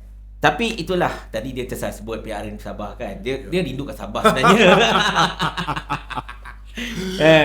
Kau rindu Gigi ke apa? Bukan, bila sebut ni saya marah sikit, emosi sikit. Sebab manusia ni tidak boleh guna tau. Dia cuba menghasut masyarakat Cina dengan bahasa Cina. Itu yang merosakkan keharmonian antara kaum tau. Itu yang amat bahaya tau. Sebab tu saya sentiasa menekankan, ini DAP sangat bahaya. Mereka sebar racun dengan bahasa Cina. In fact, saya teringat tau, ni untuk maklumat Tuan Rafiq kan, Miguel Albert. Saya pernah tau berborak dan juga menemubual seorang lagi fighter Chinese yang bernama Alex Shi. Okay. Saya pernah buat video berdua dengan dia. Tionghoa. Yes. Tuan San Tionghoa. Dia pun kata benda sama macam Albert kata. Iaitulah DAP ini, dia menggunakan ucapan-ucapan dalam bahasa Cina yang of course orang boleh tak faham. Dan kalaulah diterjemahkan apa yang mereka kata, bukan 3 lagi dah, bapa R jadi. Betul. Hari ini mereka kerajaan, mereka menteri. Siapa Cina berani bagi menterjemahkan mereka punya ucapan mereka kepada bahasa Melayu? Siapa berani? Selain akulah. Sebab saya ni sudah ditolak ke dinding sudah. Ke corner. Sebab tu saya kata, mau kalau lain kali pukul anjing, jangan pukul patah tulang. Bila you pukul patah tulang itu anjing tu gigit balik. Sepertilah saya sekarang ni. Saya tak takut dah sebab saya punya tulang pun sudah patah. Jadi manusia ini bukan saja itu isu tau, darurat itu tau, banyak lagi tau. Saya tak sempat saja buat video untuk menterjemahkan, sebenarnya banyak tau. Hari ini baru saya buat satu. Apa Anthony Loke kata hari ini, semalam dalam satu majlis juga, majlis makan juga. Okay, dia ucap dalam bahasa Cina juga. Dia kata tidak boleh halang YB daripada DAP untuk bersuara di Dewan. Dia kata, dia cakap dalam bahasa Cina. Dalam bahasa Cina. Dia cakap tak dalam bahasa Cina? Ya, dia kata tidak boleh halang. Dalam bahasa Cina apa? Cuba cakap bahasa Cina. Dan kita tafsir. 不容许议员不容许打压议员的言论的言论。Itu tajuk berita. Maksudnya tidak boleh halang, okey, wakil rakyat DAP untuk bersuara, dan seluruh DAP mempertahankan, mohon maaf, menyokong tu tak berat tau, mempertahankan Wong Suu Kyi. Ya, yang Singambangan. Yang terlibat, yang terpalit dengan kontroversi penternakan babi dan mendahaka dengan Tita Sultan Selangor tu. Wong Suu Kyi. SK. Ya. Kenapa dia tidak sebut ini? kenyataannya dalam bahasa Melayu. Dia mana berani. Saya mencabar Anthony Loke. Kau sebutlah dalam bahasa Melayu. Aku tunjuk kamera. Kamu harap saya saya mencabar ni Anthony Loke. Kalau kamu berani, kamu ucap dalam bahasa Melayu. Dia tak berani. Bila bagi bahasa Cina, lantang dia. Dengan orang Melayu, kawan-kawan Melayu depan tu, mesra, brother. Kita harus jaga perpaduan, keharmonian bangsa. Terbalik aja, bagi belakang saja dia tikam kau. Ironinya Rafiq, Anthony Loke tadi berdasarkan pada kata-kata Albert menyokong orang yang telah mempertikaikan titah diraja. Tetapi hari ini, semalam minta maaf, dia duduk di sebelah Amiruddin Harun mempertahankan Amiruddin yang mendapat titah diraja untuk kekal sebagai Emir ke-9 walaupun dengan kerajaan minoriti. Dan tidakkah ini merupakan satu tindakan bermuka-muka? Hipokrasi lah. Saya cerita. Hipokrasi lah, betul. Tapi saya pun okeylah, saya diberi peluang. Sebenarnya ramai wartawan-wartawan, ramai rakan-rakan yang telefon dan tanya pendapat dan tanya soalan terkait dengan kontroversi yang berlaku di Negeri Sembilan. Kita bagi kesedaran kepada rakyat. Yang berlaku di Negeri Sembilan sekarang ni ada dua krisis. Dia berlaku seiringan. Satu, saya labelkan dia sebagai krisis Royal Household. Ada isu 4 undang luar dan juga Yang Tuan Besar. Yes, Situ pun ada isu. Pada masa yang sama, ada juga satu lagi isu, iaitu penarikan balik sokongan majoriti kepada MB Amiruddin. Okay. So, seolah-olah macam krisis ni dia tak boleh selesai. Sebab kalau ada majoriti, mestilah majoriti tu nak pergi menghadap, tapi ada juga yang mempersoalkan. Dan saya rasa soalan mereka tu pun agak logik. Nak menghadap macam mana? Sebab ada dakwaan bahawa yang harus dihadap tu atau menghadap tu, memperoleh perkenan tu, tak ada legitimasi. Itu yang dakwaannya. So, seolah-olah macam ada super krisis yang berlaku di Negeri Sembilan. Ada message stand off lah. Betul. Lebih kurang betul. Super krisis. Alright. So, apa pendekatan yang diambil? Pendekatan yang diambil di Negeri Sembilan sekarang ni adalah menteri besar yang ada sekarang yang masih kekal. Dia kata dia dah menghadap tuanku, Yang Tuan, dan telah mempersembahkan bahawa telah ada sokongan yang diberikan yang majoritinya ditarik. Dan menurut menteri besar yang telah disahkan oleh Perdana Menteri baru sebentar tadi, dia menyatakan bahawa Perdana Menteri pun dah menghadap dan adalah perkenan Yang Tuan Besar bahawa Menteri Besar itu kekal buat sementara waktu. For time being lah. For time being, dan mereka akan cuba selesaikan isu Undang 4 dan juga Yang Tuan ni dengan cara perundangan ataupun dengan cara dengan tertib untuk diselesaikan dulu. Ada pula suggestion daripada Aziz Bari yang sokong DAP. Dia kata daruratkan aja Don untuk cuba selesaikan masalah ini. Main darurat je sekarang. Asyik darurat aja sekarang. Ada pula suggestion seperti mana Albert bagi tahu tadi from Anthony Loke and mereka yang berada dalam barisan yang menyokong MB sekarang ini, walaupun MB minoriti, dia kata tak apa, kita akan pertahankan kerajaan minoriti ini dan kita akan stay sebab kita menghormati titah tuanku. Nampak macam Mexican standoff lah, tak tahu mana satu nak bergerak dan sebagainya. Pada saya ada dua benda you perlu buat. Pertama, tak kira you Perdana Menteri atau you Menteri Besar, tak kira Perlembagaan Persekutuan ataupun Undang-Undang Tubuh Negeri, yang jelasnya adalah kita bersandarkan kepada Westminster demokrasi. Demokrasi Westminster dan juga demokrasi berparlimen dan sistem raja berperlembagaan. Maknanya semua parlimen, tuanku, ahli-ahli parlimen, ahli undangan negeri, dia akan tertakluk dan berada di bawah perlembagaan. Yes. Dan perlembagaan kita jelas. Bila seorang Perdana Menteri / Menteri Besar hilang sokongan majoriti, dia kena, optionnya adalah dia kena pergi menghadap tuanku dan bagi tahu saya dah hilang majoriti. Sama ada dia letak jawatan ataupun dia bubar parlimen. Yes. Dia letak jawatan atau bubar Dewan Undangan Negeri. Itu je option yang ada. Tak ada lain dah. Tak ada lain option. Unless kalau dia berjaya bawa beritahu, okey tuanku, sebenarnya saya dah ada sokongan majoriti. Balik semula. Balik semula. Ataupun dia bawa kepada gold standardnya. Apa gold standard dia? Gold standard dia adalah dia bawa usul dalam parlimen atau dia bawa usul dalam Dewan Undangan Negeri. Undi percaya tak percaya? Kata undi percaya, undi tak percaya. Ya. Okey? Itu gold standard dia paling tinggi. Tapi kita tahu perkara-perkara sebegini pernah berlaku di krisis Perak dulu 2008. Mahkamah Persekutuan pun kata of course the best adalah melalui Dewan Undangan Negeri, ambil vote, ataupun kalau you ada cara lain untuk menunjukkan you dapat majoriti, itu yang keluar cerita SD, sokongan dan sebagainya, tarik sokongan, beri sokongan. Jadi at least ada bukti. Tapi akhirnya kalau you hilang sokongan, you kena lepas jawatan. Sejarah dah mengajar kita dah, tak perlu pergi jauh pun. 2020 dah berlaku. Ya, langkah syarikat. Apabila langkah syarikat itu berlaku, Tun Dr. Mahathir kata, saya dah hilang majoriti, apa yang Tun buat? Tun lepaskan jawatan.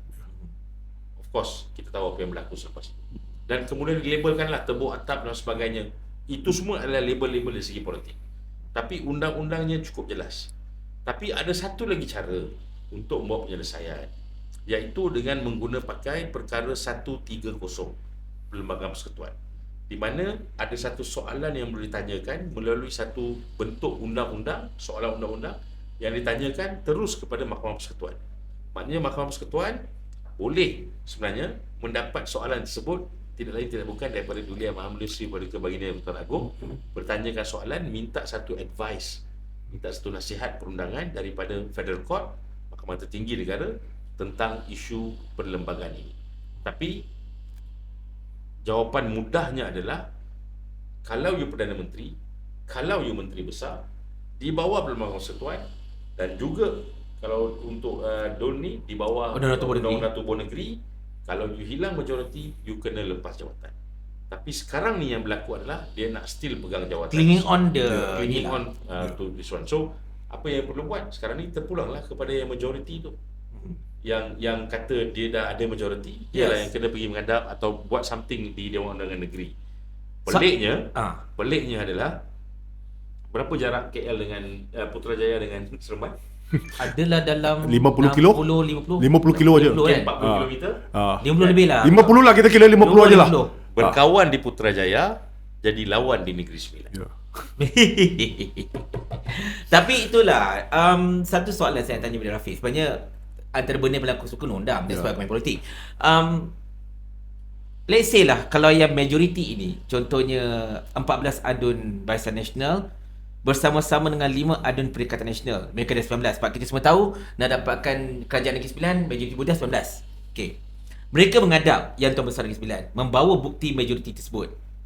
Bolehkah Yang Tuan bertindak reject bukti tersebut ataupun baginda bound untuk memperakui majoriti itu? Discretion. Transport Perlembagaan Persekutuan perkara 40 ke dalam Undang-Undang Tubuh Negeri masing-masing. Of course, saya akur dan faham Negeri Sembilan ni berlainan sikit, ada rule semua, tapi akhirnya perlembagaan negara paling tinggi. Hanya 3 keadaan di mana tuanku di bawah Perlembagaan Persekutuan mempunyai budi bicara mutlak. Maknanya dia tak perlu dengar nasihat. Pertama, pelantikan seorang Perdana Menteri. Therefore, by way of discretion juga, pelantikan seorang Menteri Besar. Nombor 2, terkait dengan pembubaran Parlimen atau pembubaran Dewan Undangan Negeri. Itu pun discretion. Nombor 3, dalam Perlembagaan Persekutuan, of course, adalah terkait dengan pemanggilan mesyuarat Raja-Raja Melayu tentang hak keistimewaan Raja-Raja Melayu dan sebagainya. Soalannya adalah, is he bound to accept? Tuanku ada discretion tersebut. Accept, tidak accept. Akhirnya, persoalan paling ultimate adalah demokrasi. Demokrasi bermaksud mandat rakyat. Mandat rakyat bermaksud pulangkan balik kepada rakyat. Tapi kalau yang majoriti itu rasa dia boleh mentadbir dan dia rasa dia boleh dapat, I think with the greatest respect to the legal advisors yang ada, dan saya rasa memang ada ramai legal advisor di keliling tuanku, mereka akan advise demikian untuk menerima majoriti tersebut. Sebab itu perkara ini perlu masa, perlu berhalusi. Tapi yang rakyat nampak sekarang ni adalah pulangkan bajet baliklah kepada rakyat, biar rakyat yang tentukan. Sorry, saya ada satu benda yang paling penting. Selalu orang akan kata, oh ini en bloc, masuk en bloc. When it comes to pemilihan Perdana Menteri dan atau pemilihan Menteri Besar, undang-undangnya adalah bukan ketua parti. Yang buat keputusan itu adalah majoriti ahli Dewan Rakyat. Yang buat keputusan itu adalah majoriti ahli Dewan Undangan Negeri. So pada waktu dan ketika itu, sekarang ni kita nak lontarkan satu pendapat kepada mereka-mereka yang mungkin lepas ni akan bertanding dan mungkin jadi wakil rakyat atau mungkin ahli parlimen, mungkin jadi ahli dewan undangan negeri. You come into power sebab rakyat undi you, dan you tak tahu rakyat berikan you undi tersebut. Dekat petak undi tu dia pangkah Papa Berry. Bukan mungkin sebab Papa Berry parti PN ke atau parti PKR ke parti Amanah. Mungkin ada yang menyokong Amanah, therefore, atau whatever party, therefore they put you in. Tapi we don't know, mungkin yang undi you adalah sebab dia percaya dengan you. Berdasarkan perkara tersebut, perlu rasanya tiba masa kematangan demokrasi di kalangan ahli-ahli parlimen ini untuk buat keputusan terbaik, memilih pemimpin yang terbaik untuk menjadi pemimpin ulung negara ini, Perdana Menteri ataupun dekat negeri, Menteri Besar. Sebab that's what the law says. The law doesn't say ketua parti yang buat keputusan, walaupun itu has been the formula yang digunakan pakai sebelum ini. Kenapa ianya selalu berjaya sebelum ini? Sebab sehinggalah tahun sekurang-kurangnya 2018 memang Barisan Nasional menang solid. Terlalu besar kemenangan dia, sehingga of course lah ketua parti akan jadi Perdana Menteri, ketua parti di ketua bahagian ketua pimpinan negeri akan jadi, ketua perhubungan akan jadi Menteri Besar. Menteri Besar. Because majority kemenangan dia besar dan kerusi dia banyak. Tapi daripada 2018, dan saya rasa at least 2-3 election lagi dia takkan jadi macam tu. So therefore kena balik kepada perlembagaan. Saya berpendapat berhubung isu kemelut yang berlaku di Negeri Sembilan sekarang, ini adalah 2-in-1 tau bagi saya. Sebab sekarang ni selain di pentadbiran kerajaan negeri, ya, ini ADUN dengan MB ini sedang merebut ni, dan satu lagi isu, mereka punya institusi adat pun mereka juga berlaku kemelut ketika ini. Yang di Pertuan Besar, apa yang kita nampak minggu lepas, 4 undang telah membuat keputusan untuk menyingkirkan yang di Pertuan Besar. Jadi soalan saya adakah yang di Pertuan Besar tu masih rasmi ke tidak? Dan menurut Menteri Besar, saya rasa Menteri Besar Negeri Sembilan telah membuat satu kesilapan besar tau. Sebelum institusi adat membuat pengumuman, kenapa kamu selaku seorang Menteri Besar, kamu pula bagi mengisytiharkan bahawa mana undang telah dipecat, mana undang tidak diwatakan lagi, dan yang di Pertuan Besar adalah sah. Sepatutnya keputusan ini bukan urusan Menteri Besar, adalah urusan institusi adat. Tak ada kena-mengena dengan Menteri Besar. Jadi saya nampaklah dalam perkara ini Menteri Besar telah mengambil satu pendirian yang memihak kepada dia. Okey, kita lihat balik yang undang Sungai Udung. Okey, Ujung, Sungai Ujung, Mubarak, namanya Mubarak.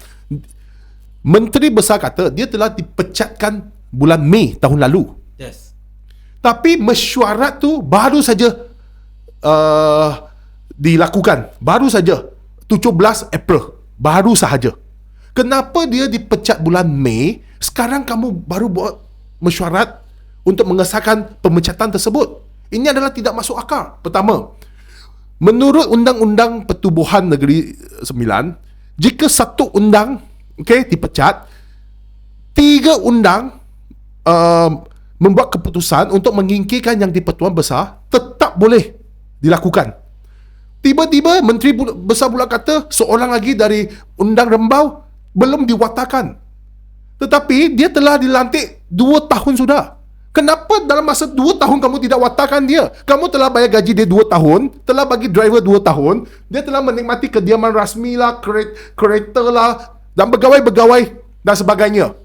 Tapi kamu tidak watakkan dalam masa 2 tahun. Itu adalah institusi raja, adat. Itu pun boleh mengalami keremehan begitu. Bayangkan jika kita rakyat, jika rakyat, orang biasa, kamu minta sesuatu, memohon sesuatu, mungkin kamu tunggu 10 tahun, 20 tahun. Sebab undang, selaku undang pun boleh diwatakan, Selama 2 tahun belum diwatakan. Wah, saya cukup bingung tau saya baca ni berita. Benda ni memang mengerirukan saya tau. Memang mengerirukan saya. Albert, kau faham kan? Kau Faham. Dia cara cakap pasal adat tu kan macam 29 betul-betul kan? Saya baca. Saya ni suka baca. Saya suka lihat apa yang berlaku sebenarnya. Bila saya baca ini, saya agak bingung tau. Alasannya tidak masuk akal sama sekali. Kamu telah lantik dia sebagai undang, tetapi kamu sebut belum diwatakan selama tempoh 2 tahun. Apa ni? Ini budak-budak main pasir lah ni.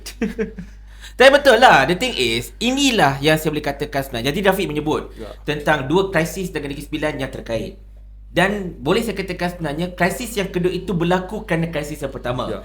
Iaitulah apabila Menteri Besar masuk campur urusan adat pada tempat yang tidak sepatutnya, yang menyebabkan 4 orang undang itu termasuk Mubarak dan juga Tunku Besar Tampin telah membuat satu kenyataan bersama menyatakan Amiruddin seorang yang pembohong dan tidak selayaknya dikekalkan sebagai Menteri Besar. Betul. Menteri Besar keluarkan kenyataan pada 14 April minggu lepas lah. Undang Lauk Berempat ni, mereka telah membuat satu mesyuarat pada 19 April, 2 hari selepas itu. Jadi saya nampak perkara ni adalah 2 in 1. Dia tak boleh selesai sebahagian saja. Saya rasa dia mahu selesai dulu institusi adat tu dulu. Siapa adalah yang di-Pertuan Besar dulu, baru sampai ni krisis pentadbiran kerajaan negeri boleh diselesaikan. Dia settle one by one lah kan? Betul lah, sebab benda ni yalah, macam saya dalam video saya pun tuan-tuan dan puan, saya menyebut isu Negeri Sembilan is not political issue, but it is a driven issue yang berakar umbi daripada isu adat yang sebenarnya yalah, sebagai orang yang bukan orang Negeri Sembilan, kita pun tak faham tentang struktur Negeri Sembilan. Mungkin Rafiq faham lah sebagai seorang peguam, tetapi sebagai orang yang acah-acah peguam macam saya kan, dan juga seorang yang memang mengalahkan peguam macam Albert, bagi kami benda bab Negeri Sembilan ini memang satu benda yang unik dan memang kita tak boleh nak usik sangat. Apatah lagi nak bercerita tentang undang ni pun sebenarnya ia terkait sedikit dengan 3R sebab undang ini juga terkait dan juga ada sedikit sangkut paut dengan Istana Negeri Sembilan. Jadi bila nak ulas tentang Negeri Sembilan, tuan-tuan sekalian, memang kena berhati-hatilah. But all in all, apa yang berlaku sekarang ini, bab kata Rafiq tadi, is a mystical stand-off. Sekarang kita tahu hujung pangkal macam mana. Yang mana satu akan selesai dahulu, kita saksikanlah. Tetapi kerajaan minoriti ini memang tak akan boleh bertahan sampai bila pun. Setuju. Akhirnya kita akan berada dalam satu fasa di mana kemungkinan besar kena buat confidential supply agreement. Yes, kena say jugalah. Kena say dan sebagainya, which is I think tidak bagus untuk pentadbiran.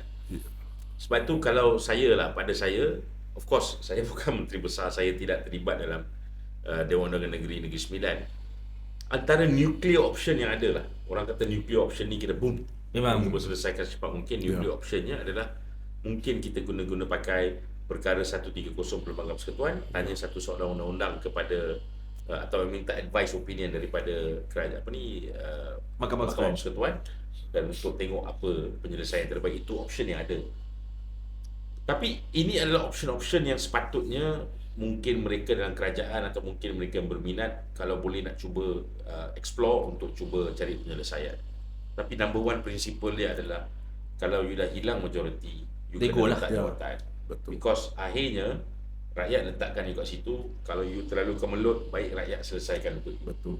Tapi ni menyebut tentang rakyat nak selesaikan, Anwar dah umur awal lah, no PRN. Tu masalahnya pula kan.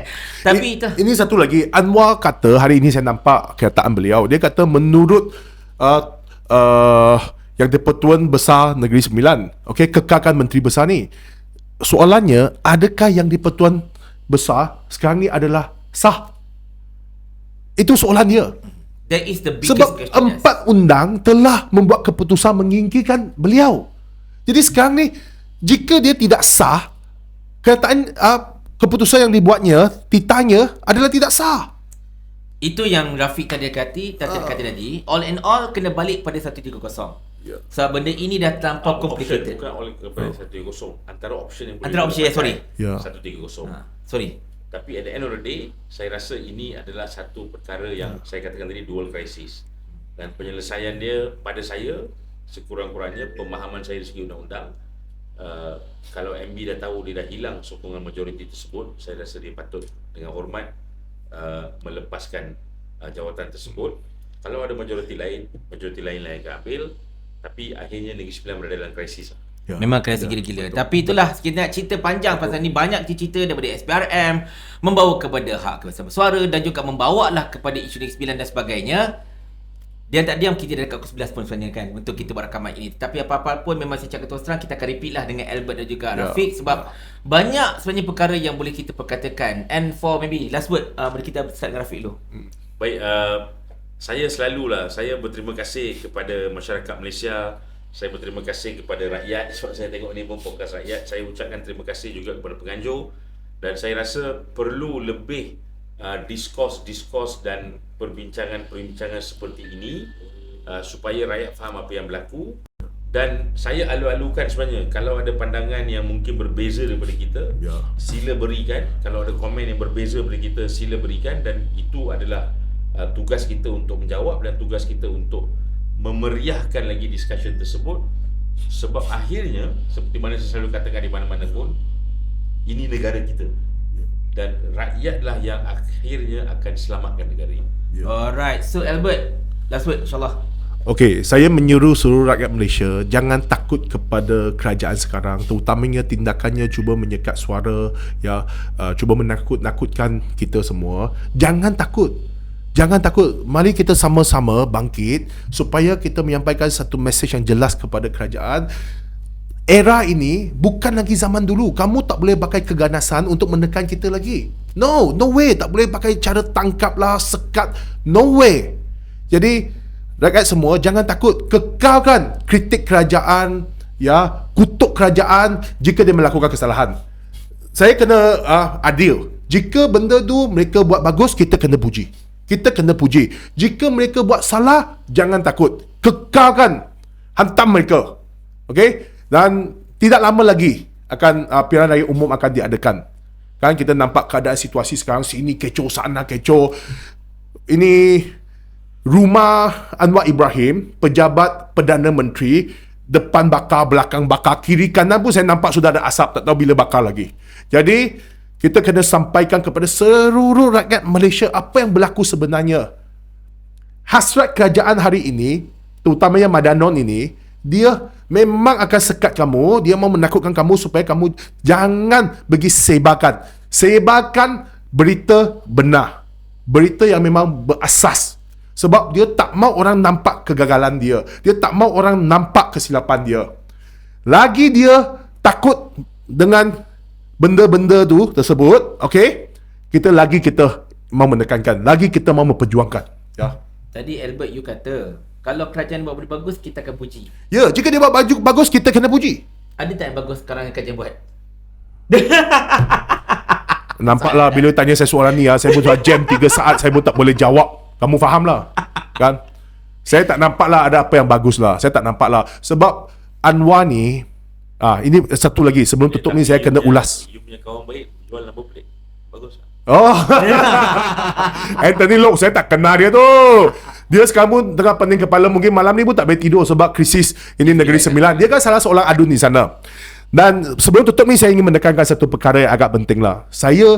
Sebenarnya saya tak suka Anwar. Bukan je tak suka tau, saya agak benci dia. Kenapa tau? Sebab nada suara dia, dia asal dia buka mulut, dia suka caci orang. Nada suara dia suka tinggi, nada suara dia seperti apa yang dia kata baru-baru ni. Oi, tidak pakai otak tidak baca Berturuk lah. Hello, come on lah pakcik, kamu umur 80 tahun tau pakcik. Takkanlah kamu mau pakai cara begini untuk sampaikan kepada kita. Orang macam kita, generasi kita tak suka tau dengan perangai begitu. Nada suaranya sentiasa tinggi, suka marah orang. 10 kali lah kita lihat 10 kali dia punya ucapan 8 kali dia mencaci orang punya. Semua salah-salah orang. Tiada pun salah dia. Dia asyik mengalihkan perhatian, segala kesilapan tu silap orang. Itu yang saya tak suka tau. Dia macam orang yang paling suci di negara ni, di dunia ni tau. Memang saya tak suka dia punya perangai lah. Perangai dia berucap itulah. Tapi itulah bila menyebut tentang Anwar punya style berucap ni, jangan kata Albert. Penonton-penonton video saya pun selalunya kalau part saya letak video Anwar berucap, mereka kata lukis skip. Nah macam mana kan? Itu Perdana Menteri kau lah kan. Tengoklah dia berucap macam mana. Mana pernah seorang Perdana Menteri dia marah, dia caci kau. Tak pakai otak tak baca Entahlah, tapi itulah apa-apa pun yang paling utama sekali, terima kasih kepada Albert T, Dato' Albert T dan juga kepada saudara Rafiq kerana sudi untuk bersama kita malam ini. Panjang, banyak kita bincangkan, alhamdulillah, perbincangan yang begitu hangat, perbincangan begitu best. Dan sudah tentulah kita merasakan bahawa perbincangan ini tidak akan terhenti ke sini dan akan ada banyak lagi diskurs-diskurs seperti ini yang kita akan bawakan, sama ada saya sendiri, ada ramai pihak lagi, even Rafiq sendiri pun ada podcast beliau tersendiri, Albert pun ada podcast beliau tersendiri dan sebagainya. Jadi yang paling utama sekali, kita akan tetap terus bersuara. Kenapa? Kerana kita ialah tuan kepada negara kita ini. Kenapa? Kerana undi kita inilah yang meletakkan mereka ini ke kedudukan mereka sekarang ini. Even Anwar pun pernah kata, suara rakyat, suara keramat. Rakyat hakim negara. Tetapi sekarang ini hakim pun tak semasa kena juga masalahnya kan. Tiap-tiap kali lah masuk dalam wangi itu masalahnya. Tapi apa-apa pun sebelum berlalu, saya nak ucapkan tahniah kepada Datuk Azizul Hasni Awang kerana telah berjaya menangi emas acara Kirin dalam kejohanan lumba bersekal antarabangsa yang sekarang ini berlangsung di Velodrome Nilai. Dan insyaAllah kami sebagai rakyat Malaysia sangat-sangat berbangga dan rasa sonok di saat kita dihujani dengan isu-isu ekonomi, isu politik dan sebagainya, terutama dekat Nilai dengan isu Negeri Sembilan adalah satu sinar harapan yang bagi mereka rakyat Malaysia. Jadi insyaAllah kita akan teruskan dengan podcast siri ketiga pada masa akan datang. Mewakili Albert dan juga Rafiq serta seluruh kru produksi, minta ampun dan maaf atas segala kekurangan dan kesilapan. Yang baik itu datang Allah Ta'ala, yang kurang itu daripada kelemahan diri kami sendiri secara asasnya. Jumpa pada masa akan datang. Jalan pasti ada, mesti ada cara. We love you all. Bye-bye. Jumpa lagi, bye-bye.